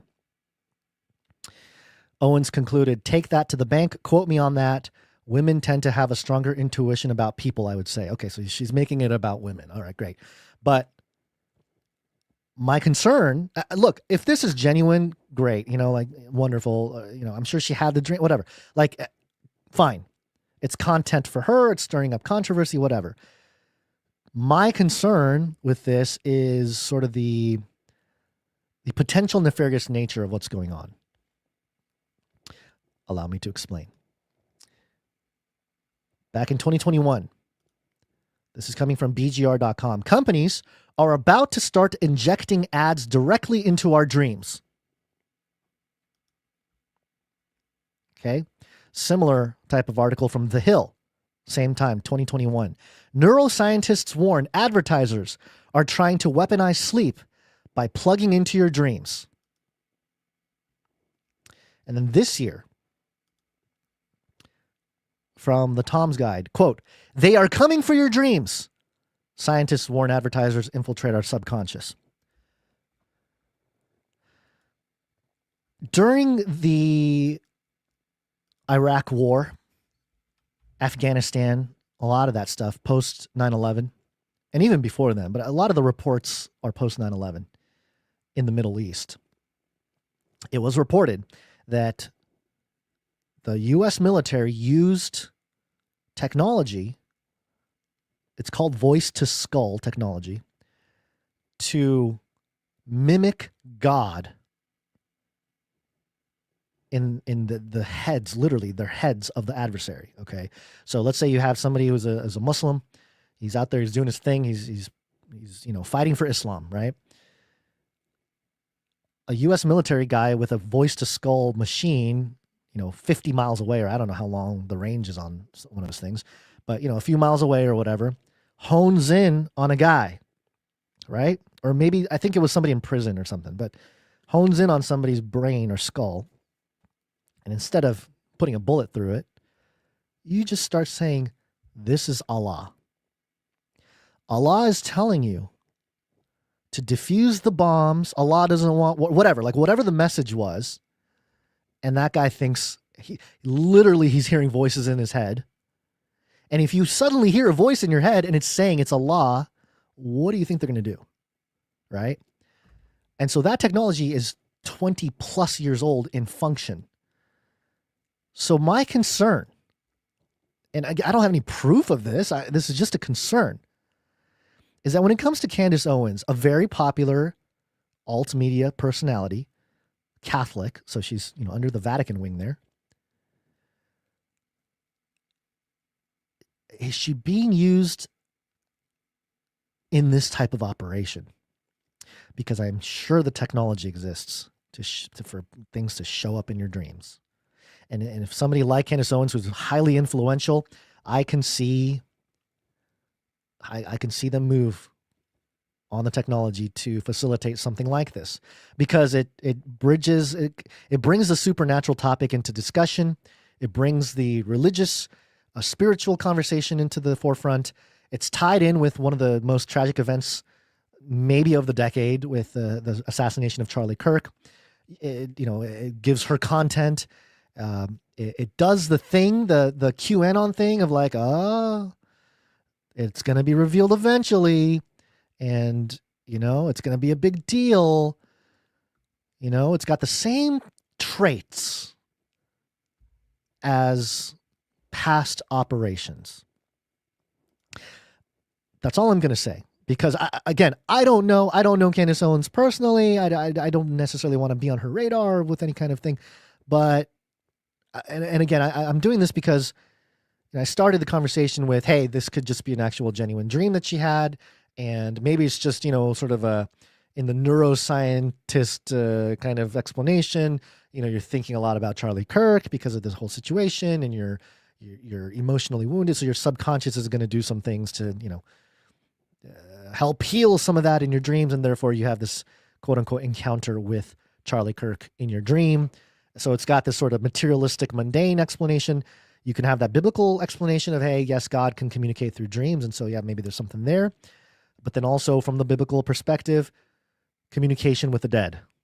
Because that's what, without saying it, that's what Candace Owens is basically admitting here, that she communicated with the dead. Okay? I don't think that should get past people. This is some weird level of well, it's not exactly necromancy or anything like that, but it's close. It's close. It's as close as you're going to get without it being a thing. Okay, so last month, Owens suggested there was a federal conspiracy surrounding Kirk's murder. Quote, I've just spent hours working through this timeline, and I'm now fully of the belief that this is, in fact, a federal conspiracy. There is no other explanation, she wrote. Quote, they're lying about the Charlie Kirk assassination, which I think is the understatement of the year. So there you go. And to add a little bit more flair to the whole thing, here is Candace Owens talking about protecting herself. I went ahead this week and sent around a life insurance policy of sorts, a package rather, to people that I trust, a package filled with text messages, emails, private communications, videos, and private legal documents. So if anything happens to me, you guys will know exactly who it is that has been making my life a living hell over the past couple of years. People that are trying to bankrupt me, trying to bankrupt me and my family, that are threatening us, to sue us. Everything that Kanye said was so real, okay? I'm now at that point where you look back and you go, man, Kanye was right. He was really saying something about what it takes to leave, to fight for custody of your own soul. Just leave me alone. Let me say what I believe and you say what you believe. Fight fair. Why do you always have to make this threat to bankrupt people? And I want you to know that those people, if anything happens to me, they have my explicit permission to release it all, detonate it all, expose all of these people in politics and in the movement who behave like this behind the scenes. It's necessary. And I highly recommend every single person that is out there, that has a platform and is going through things and is scared, do the same. Send everything around to about 8 people that you trust. And I mean, I've ranged it. I sent it to journalists, text messages and screenshots to people ranging from Max Blumenthal to Andrew Tate. Max Blumenthal to Andrew Tate. Oh, man. There's a level of due diligence that I can kind of appreciate with this. But it also, again, sets this precedent of everybody is under threat now. Everybody is a target. Which is true. It's a true statement. Everybody is a target at this point. So there you go. That's a little bit of Candace Owens. And again, I'm not going to get into all the Candace Owens drama with the Charlie Kirk situation and all that, because I think you can find that on probably 1,000 podcasts, either directly, the Candace Owens podcast itself, or other people commenting on the Candace Owens situation. We try to bring different things and different angles on this show. I think it's what makes this podcast very unique, in that we are addressing aspects of all these different stories in a way that It's grounded in scripture, but also, kind of push back against the narrative, even if it is someone like Candace Owens, which a lot of conservatives will say is on the same team, right? She's on our team. Like, we don't want to hurt, damage her reputation or go after her or something like that. But in the end, if they are allowed to have platforms this big, there's a reason. There's a reason. I would argue that we are prime examples of, not taking the bait when it comes to having the opportunity to have massive, massive platforms, which, again, there's something to be said about, hey, there's an opportunity to preach the gospel to more people. And certainly, yes, that's a thing. But also there may be some compromises that come with that. And, I'm not willing to compromise. And I think a lot of people aren't either. And so I have respect for people who are willing to do this type of work and not compromise, especially on the economic side of things. And so there you go. That's the Candace situation, a little breakdown of the whole story there. And we'll just have to see how everything unfolds with all of this. Now, I got one more topic here to cover, and that is, it's AI, but it's also quantum. The danger of AI is much greater than the danger of nuclear warheads by a lot.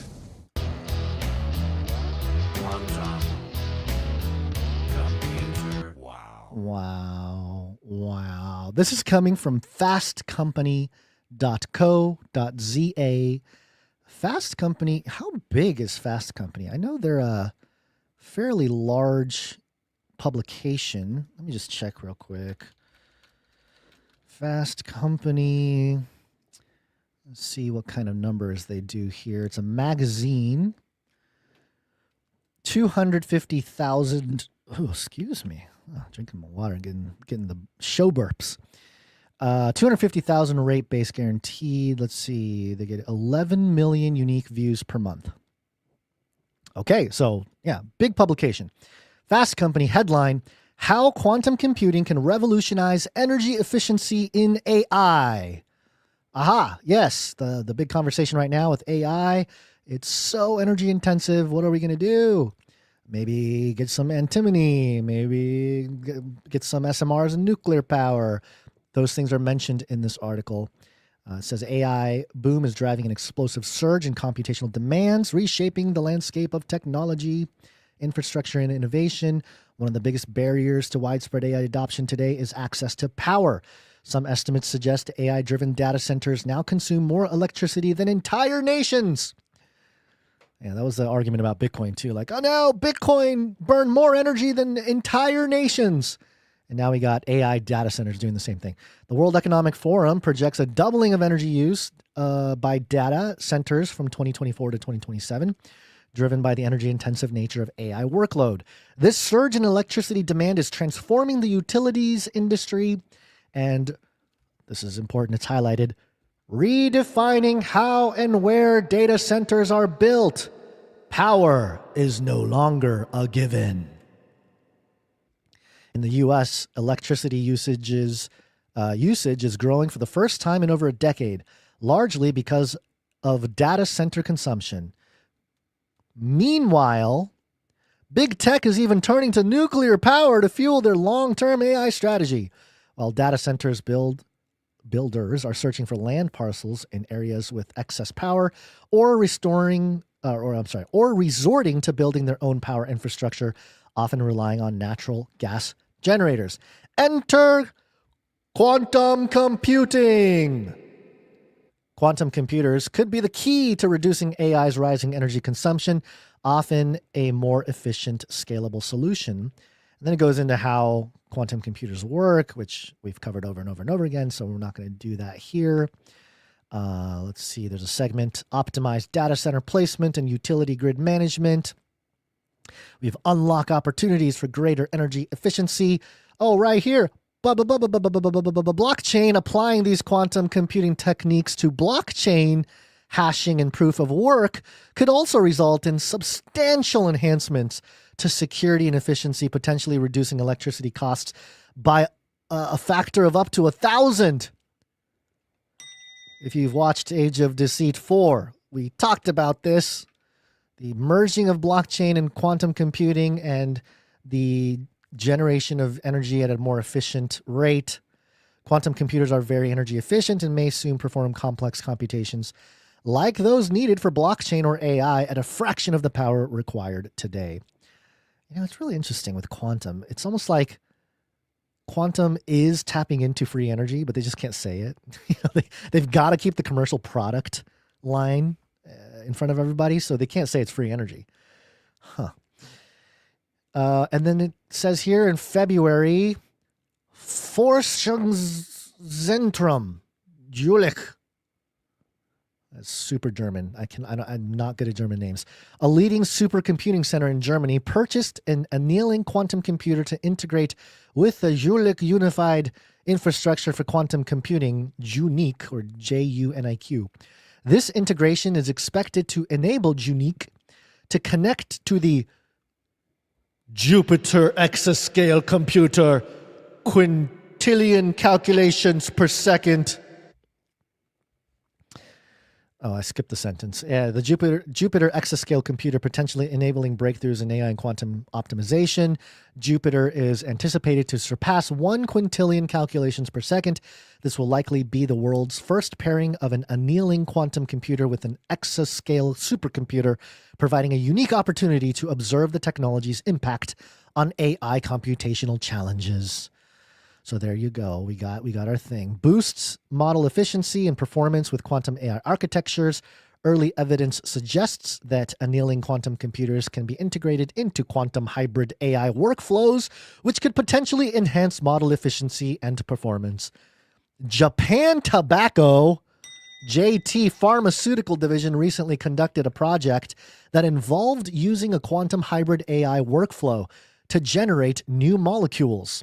Using this hybrid approach, JT enhanced the quality of its AI drug development process, demonstrating that the quantum AI workflow generated more valid molecules with better drug-like qualities compared to classical methods alone. Triumph, Canada's Particle Accelerator Center, recently published a paper in NPJ Quantum Information demonstrating the first use of annealing quantum computing and deep generative AI to create novel simulation models for the next big upgrade of CERN's particle accelerator. So there you go. Hey, it's all coming together, folks. You got AI. Oh, we got crypto and AI. Oh, so much power is being used. Don't worry, folks. We're going to bust out the quantum computing that's going to help out. We're going to mesh it with blockchain. It's going to secure cyberspace and also bring everything to a much more efficient system with energy. And that's going to help CERN upgrade the particle accelerator. Isn't that great? So we can hold the portal open. The portal has to be held open for the locusts to come out of the abyss. So we got to figure out a better way to keep that thing alive. The world's largest particle accelerator. Traditional simulations of particle collisions are time-consuming and costly, often running on supercomputers for weeks and months. By merging quantum computing with advanced AI, the team was able to perform complex simulations more quickly, accurately, and efficiently. Oh my goodness, folks. It's all just getting better. Everything's just getting better. Okay, so this article from Fast Company was written by Alan Barretts, the CEO of D-Wave. Who remembers D-Wave? Tell me in the chat. I might read some chats. Who remembers D-Wave? Who remembers the guy? I'll give special kudos points to anyone who can mention the guy who led D-Wave and was famous. We famously quoted him, and it went around like the conspiracy, like truther people. The original founder of D-Wave on a stage said, "We are summoning entities." That quantum computing is summoning entities like I forget which story it was. Some science fiction novel. Let's see, chat. How you doing? Not Anthony Patch, although Anthony Patch talked a lot about AI and quantum and stuff like that. He was not the founder of D-Wave computing. Jardy Rose. All right, I'm going to give it to him. I'm going to give it to whoever said that. Let's see. Oh, let's see. Oh, definitely not Furf on Rumble got it first. Oh, no, actually, no, I'm sorry. Child of God got it first. This is fun. This is exciting. All right, Child of God, you got it first, it looks like. I'm seeing here. Let me see if anybody else got it before him. Nope, I think the Child of God got it. Where is it? There it is. Gordy Rose. Gordy Rose was on stage saying that we are summoning entities like the entities from now I forget the actual thing. It's a very famous science fiction story that has all kinds of creatures and stuff in it. The old ones, Lovecraftian old ones. Thank you, Denise. You guys are on it. I love you guys. You guys are so on top of this. You guys are all over everything. Yep. The old ones, the Lovecraftian old ones. That's right. The analogy that he was making was, yeah, D-Wave, the quantum computer, we're summoning entities like Lovecraft and his entities. So yeah, the guy, this is a CEO of that company, wrote this article from Fast Times saying, hey, quantum, it's going to help out AI. It's going to help out blockchains. It's going to make things better. It's going to save the world, folks. At least that is the claim.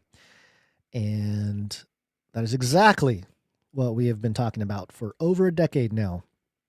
Crazy how everything's kind of coming together with all the different elements of the technium, of the beast system.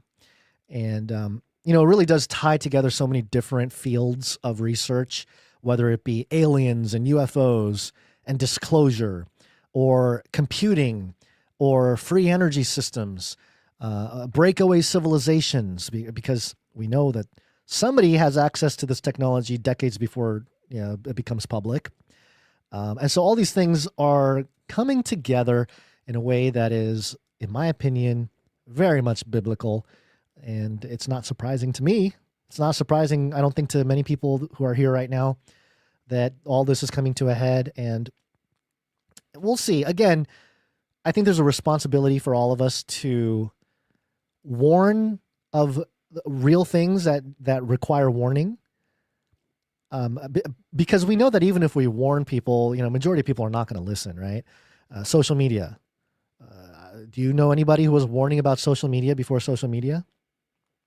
There were a few out there, but not enough, right? And so we had a whole generation had their minds basically controlled and programmed based on social media, and still is really with TikTok and everything. And now that TikTok databases don't belong to China, but belong to the other nation state there, our friends in the Middle East, the propaganda will continue. It's not like they're a whole bunch of wholesome,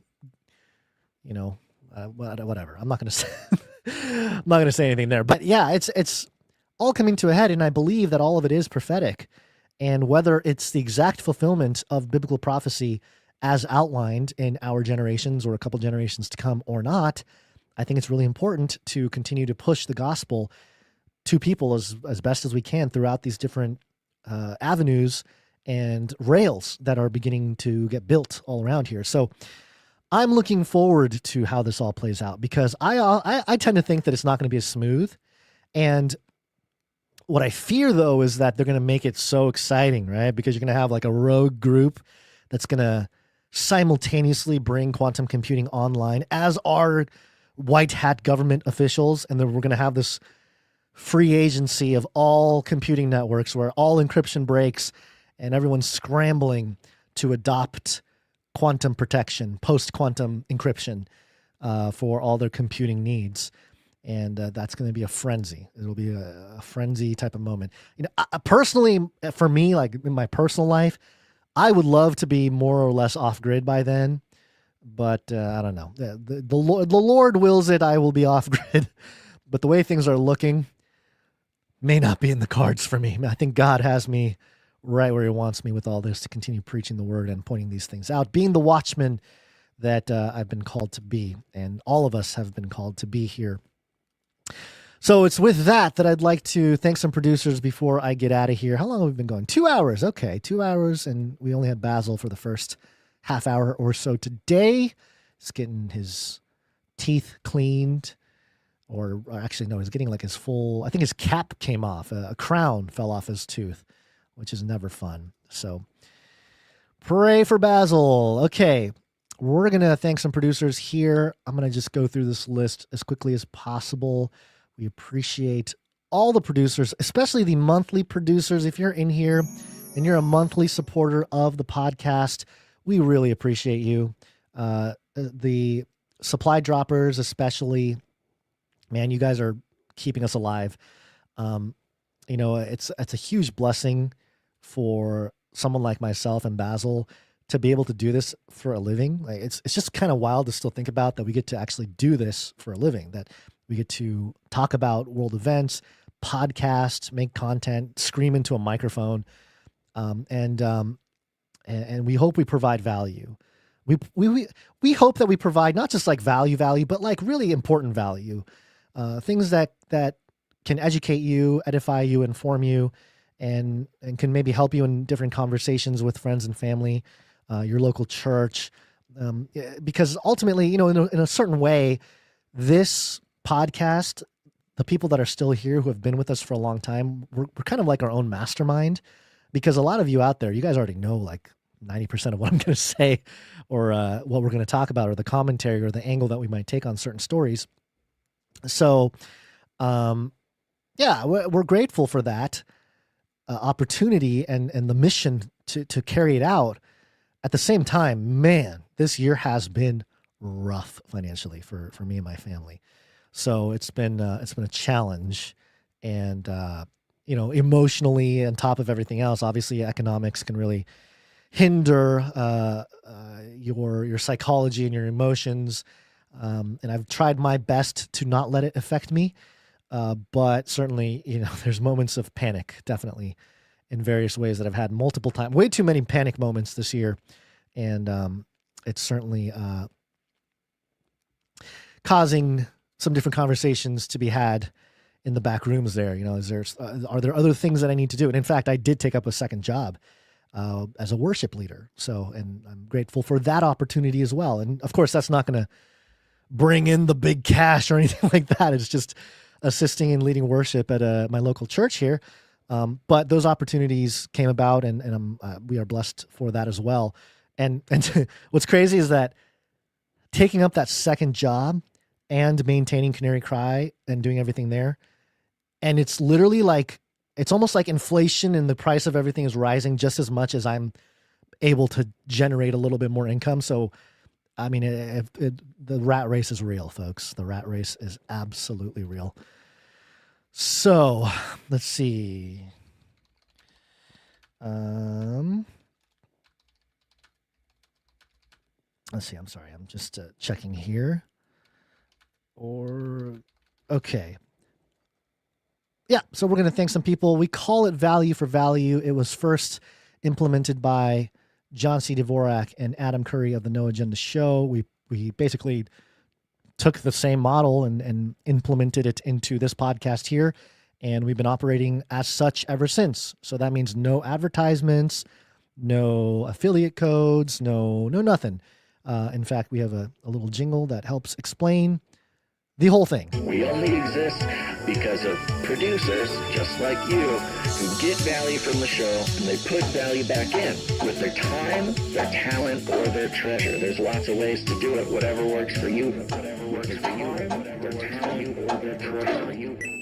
Yes. So that's how you can provide value back to the show, is with your time, talent, or treasure. And it's a great way to participate in something that is, it's media, but it's also ministry, and it's also news breakdown. It's deconstruction of news and events.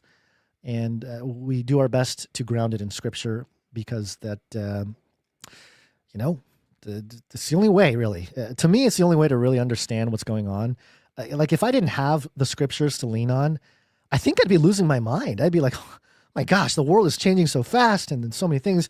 I would either want to quit, like just I'm out, or, I get sucked into something that I shouldn't be sucked into, as part of the beast system and not sort of calling things out with it. So appreciate all of you. We're going to thank some producers here. The real people coming in every episode with $100 or more. These are executive producers, especially important from an episode to episode perspective. Without the executive producers, we'd be definitely in shambles here. We have 3 executive producers to thank today. First up is Jinja. Thank you, Jinja. Appreciate you coming in with your very generous producership today. Just as a general rule on Canary Cry Radio, Canary Cry News Talk, if you want us to say the number that you supported us with, make it a fun number. Put a 33 in there, 22, an 11, whatever. Just make it fun. If it's a flat number, a 0 or on a 5, we will keep it private. So thank you, Jinja. Appreciate it. I didn't see a note, but appreciate your support and your ongoing support, because this is not the first time Jinja has come in to help us out. So thank you, Jinja. Next up, we have Sir LX Protocol, Baron of the Berean Protocol.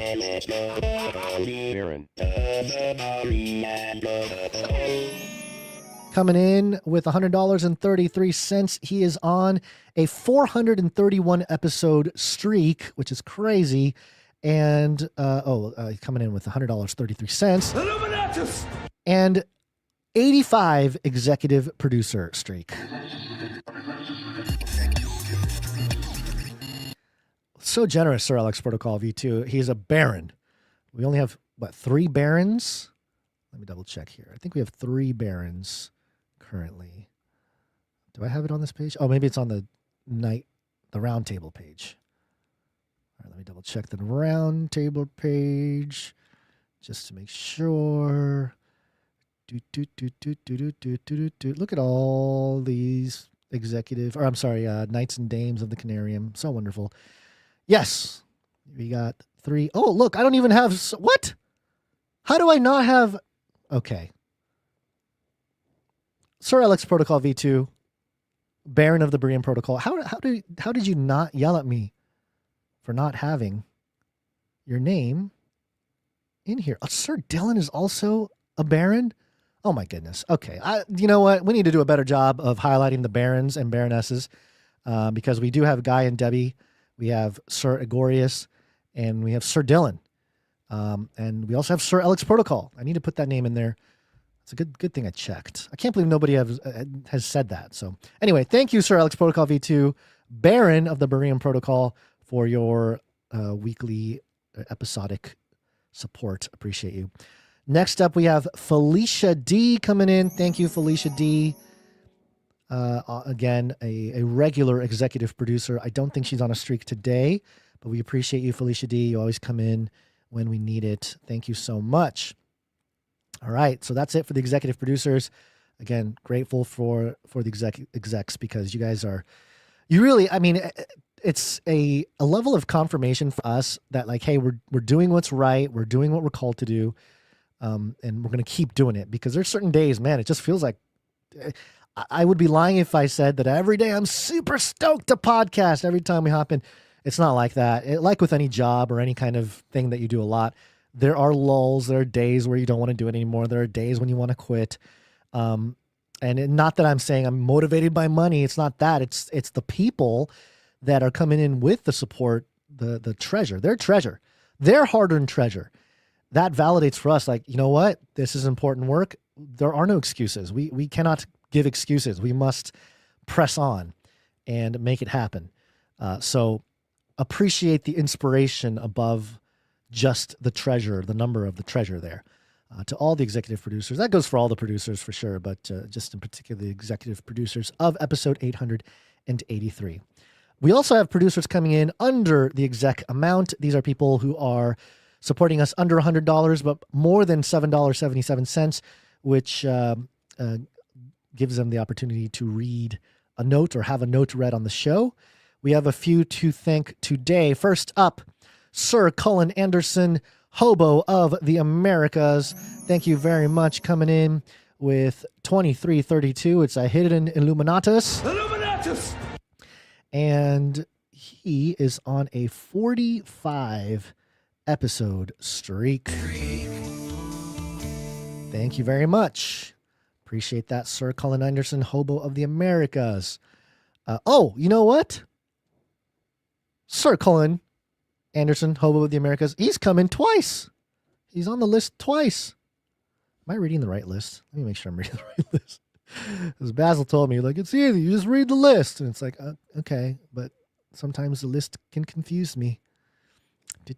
Wait, which side am I supposed to read? Oh, no. Was I reading the wrong list? Okay, I think I was reading the wrong list, everybody.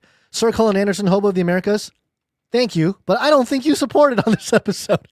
I think this was last episode. Yeah, I think that was last episode. It's okay. You get a little shout out, Sir Cullen Anderson, Hobo of the Americas. Let's thank the actual people coming in. Jonathan H. Thank you very much, Jonathan H. coming in with a nice solid number there. No note or anything that I see here. Yep. Thank you for coming in. It was the Trump's first term there. That's the number. Appreciate that. Next up, we have Alicia M coming in. Thank you, Alicia M, with a 3446, which I'm not sure what that number is, but there it is with a note. Hi, dear friends, Gons and Basil. Love your show and have been a Canarian for more than 11 years now. That's right. May the Lord continue blessing your ministry and you guys today and always. From Ollie. Hugs, Ollie from Aussieland. All right. There you go. Thank you very much. Appreciate the hug from Aussieland. And 11 years as a Canarian. Alicia M. Yes, Alicia M's been around for a long time. And yeah, it's been a fun journey. Has it not been an exciting journey of not just our kind of personal things that we have, challenges that we faced, but just as the world, man, it's changed so much in the last 10 years. And we've been able to do it together and document it. That's the other thing that I think people underestimate with podcasts. Most people start podcasts, they don't get, 1,000 downloads and they're like, I quit, it's not working. But that podcast is out there forever.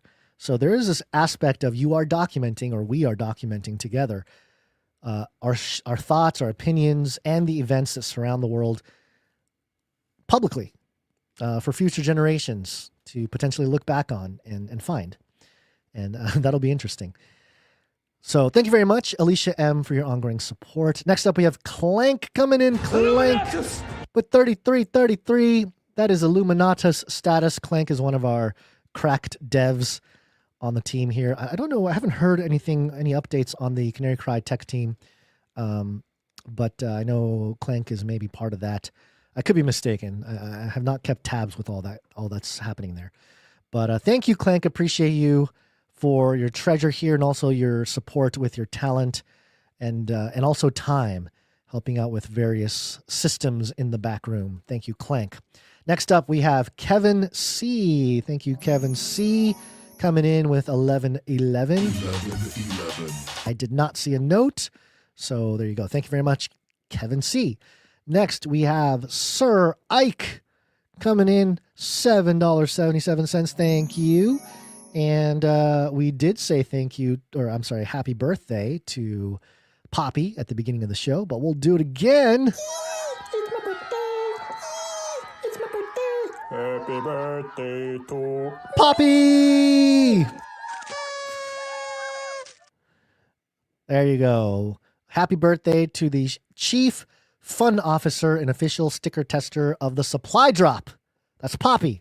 So supply droppers, when you get your stickers or any object in the supply drop, they have been quality controlled or tested by Poppy, Chief Fund Officer. Thank you very much for that, Sir Ike, and happy birthday again to Poppy, which leads us to some coffee. To the coffee. Give me the caffeine. Cage Rattler Coffee coming in with their support as well. Let me just pull up the jingle. Cage Rattler Coffee, where value for value never tasted so good. That's right. Go to CageRattlerCoffee.com and get yourself some Canary Cry coffee. You got the, let's see, what are all the names here? You got the Nephilim Hunter Dark Roast. You've got the Emu Wrangler Medium. And I think there's a couple more. Are there any new ones? Yeah, okay. Yeah, well, just different sizes. So there you go. Go there, check it out. You need coffee. Everyone needs coffee. Why not get coffee and support the show at the same time? It's a great way to do it. So go, and this is cool because we are not the ones selling the coffee. Cage Rattler Coffee is selling the coffee. They've branded, obviously using the Canary Cry branding as part of the branding there, but it's a lot of it is Sir Ike, and he's running the operations over there. So we appreciate Sir Ike. We appreciate Cage Rattler Coffee. A portion of every purchase goes to Canary Cry, and that's how that works. And this is a parallel economy, like the network state. We're just doing it. We're doing it. We don't care. It's legal. It's not illegal or anything like that. But just pushing back against the system. Don't get your coffee at Starbucks or the donut shop or something like that. Get quality coffee from Cage Rattler Coffee. Do it. It's a great way to, again, have your caffeine and support the show at the same time. So there you go. There's that. And I believe that is all the producers coming in with their treasure. Real quick, I'll do this just so I can say I did it. A few people who are under the $7.77 amount. These are producers coming in for a long, long time. And I'll just list them off each here. Mrs. Tinfoil Hat Man coming in at 178 episodes in a row.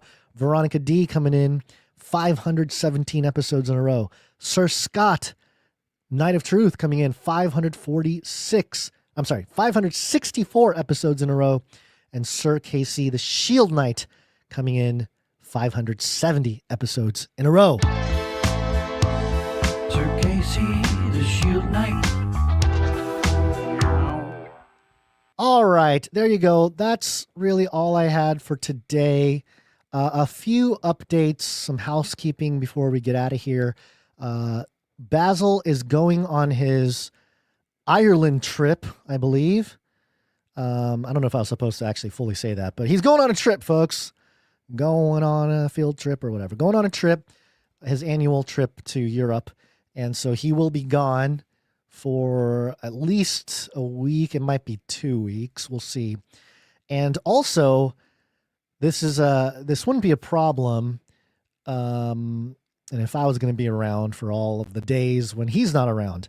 But next Wednesday, that is the 15th of October, I will not be in California.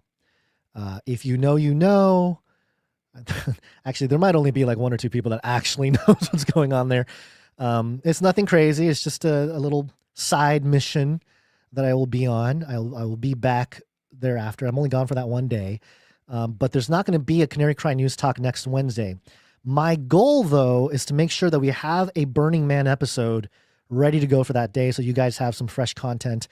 And I've been working on that, and hopefully I'll have it done by Wednesday. The cool thing about this particular Burning Man episode is I hope it captures the attention of the Christian world. I say that as, I don't know, a little bit tongue in cheek, but also it's just one of those topics and episodes that I think has an opportunity to really get people to start talking about the Canary Cry mission. And not that we want all that attention per se, like we want it to be under God's sovereignty that all that attention happens, not because, Candace Owens starts yelling at us or something, or Nick Fuentes starts yelling at us. But basically, without giving away the whole thing, the sentiment with Burning Man is often like, oh, a bunch of druggies, drugs and orgies and, terrible things going on.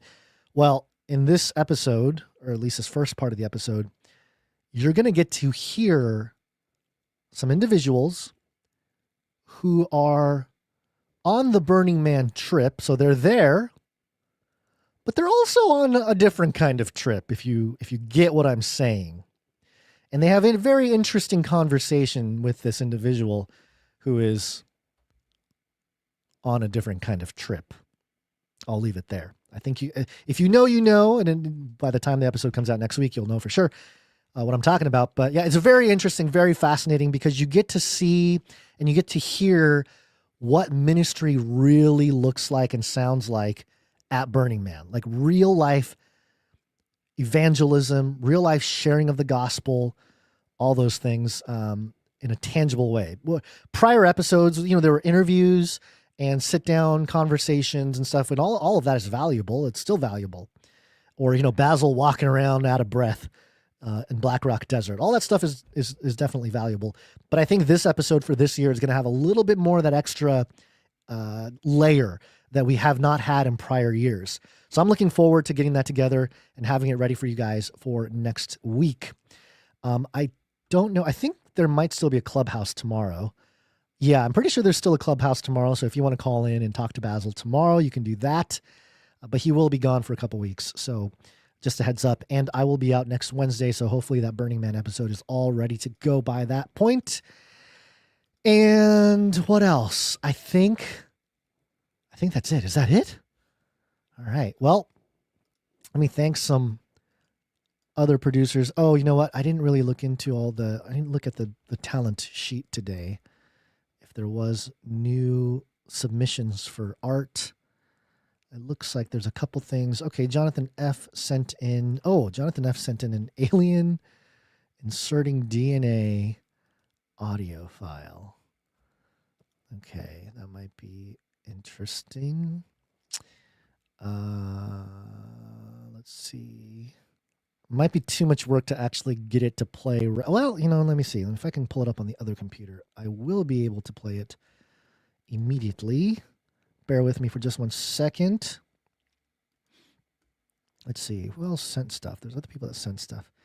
Oh, Jonathan F sent in. Oh, the Marty. Okay.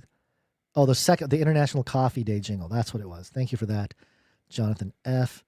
But this other one it's not Tylenol. Is that the one? Let's find out here. Is it going to play? Man, some of this stuff. That noted, even claimed that a good portion of those with autism, ADHD, and Asperger's, and other neurodivergent traits could contain these alien insertions.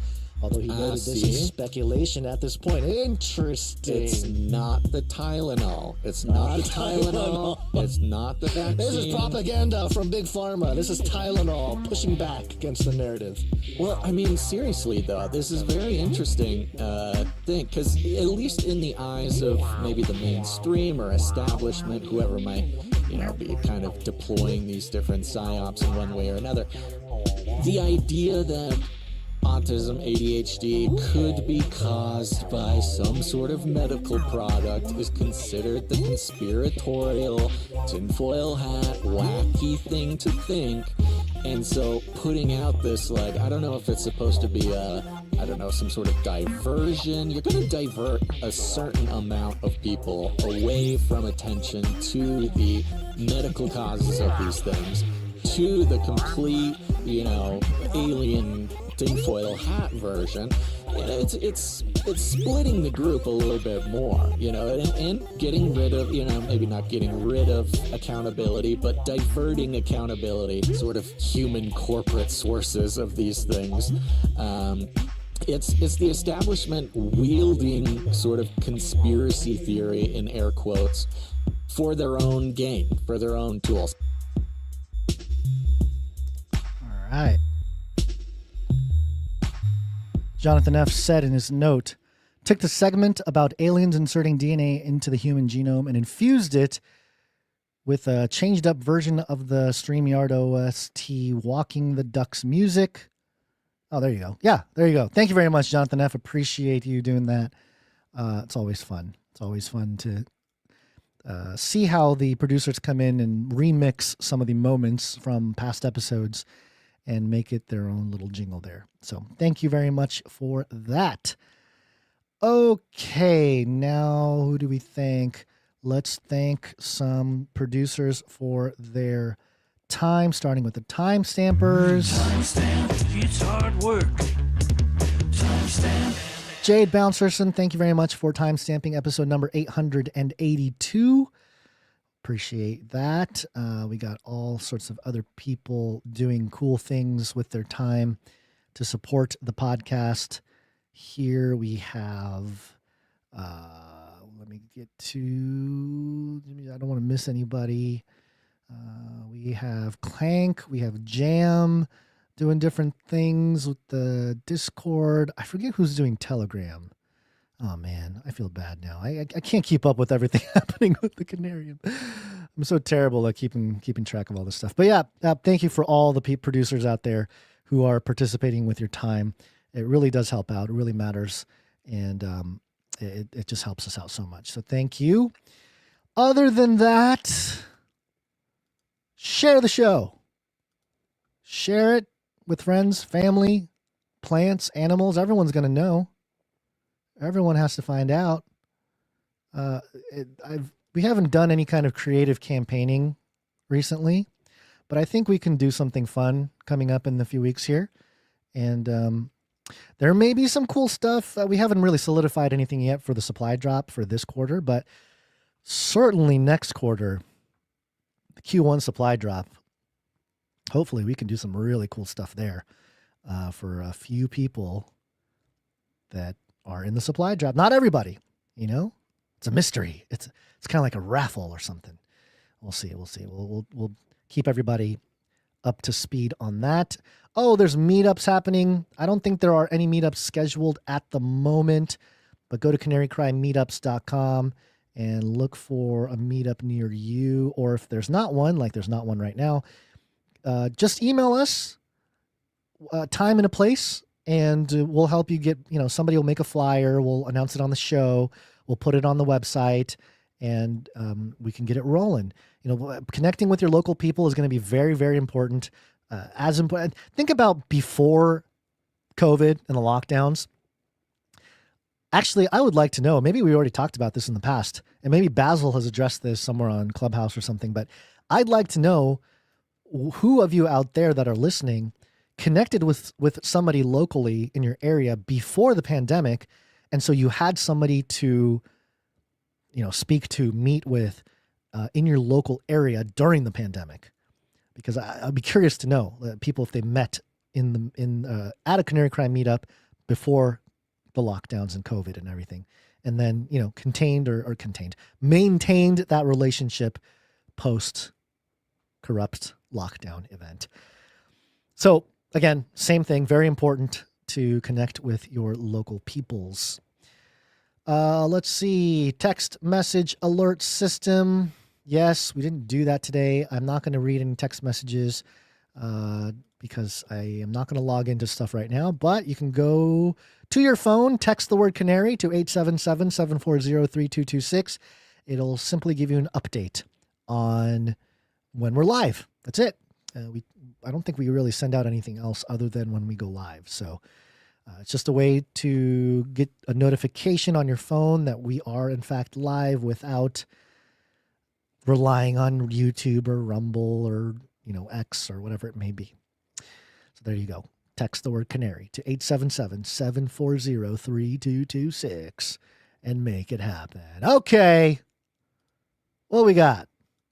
Got anything else? Think that's it. Oh yeah, I was talking about sharing the show. Definitely do it.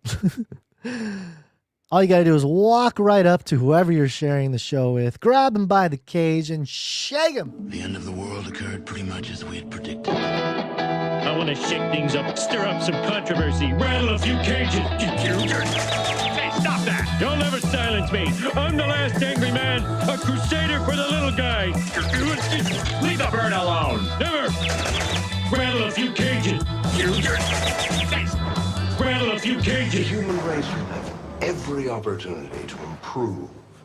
And if they don't? Ask Noah. Ask Noah. These things get a little foggy. I gotta admit, I don't know about these. I bought these because they're kind of fun. Like I remember seeing the old folks wearing these. And if you're just listening, I got those big old over your glasses sunglasses, the oversized ones. And they're fun, you know.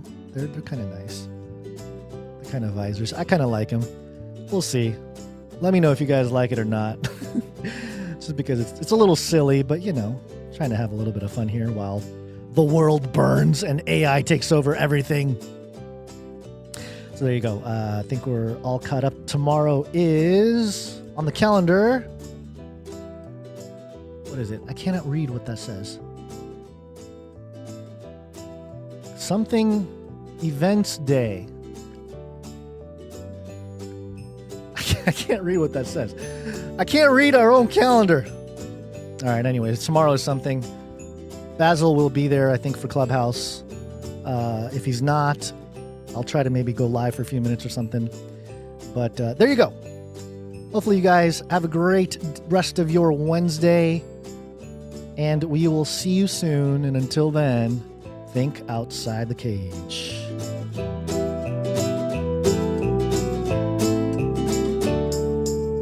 Remember, reality is an illusion. The universe is a hologram. Buy gold. Buy!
Canary crime news talk, man, what's going on? Gotta turn it on, shows coming on live. VPN on when I'm going online.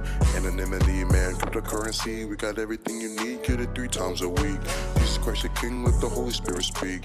Battle in the cage, gotta set the captive free. Value for value, to me it's not free. Wish I had a longer streak, but this creativity, go fulfill the 3 T's. That's time, treasure, talent. Give it right back, put it right back in balance. Not right or left, we not with the distractions. Catastrophes are the classic techniques, all attacks of the enemy getting defeated underneath the feet of Jesus. Just believe us, media is trying to deceive you. Gotta read between the lines till you see through the disguise. It's a slit reptilian eye sitting on top of the pyramid. Got a myriad of topics, might be on a watch list. R.I.P. face like the sun, but you cannot stop this. Like the Lord's gonna come stop this beast system and this infinite wisdom. Yeah, when the time is right, yeah, we're gonna take flight like a thief in the night. So I gotta get it right. I gotta repent and sit patient, waiting for supply drop. Google eyes don't blink, man, I need some eye drops. Google mind deep thinking for the AI thoughts. Yeah, Basil Gons, you know what's going on. Basil Gons, Canary Crown News Talk, man, what's going on. Basil Gons, and you know what's going on. Basil Canary Crown News Talk, man, what's going on.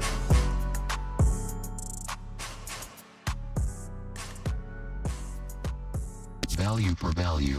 We take no money from corporations, commies, or cartels.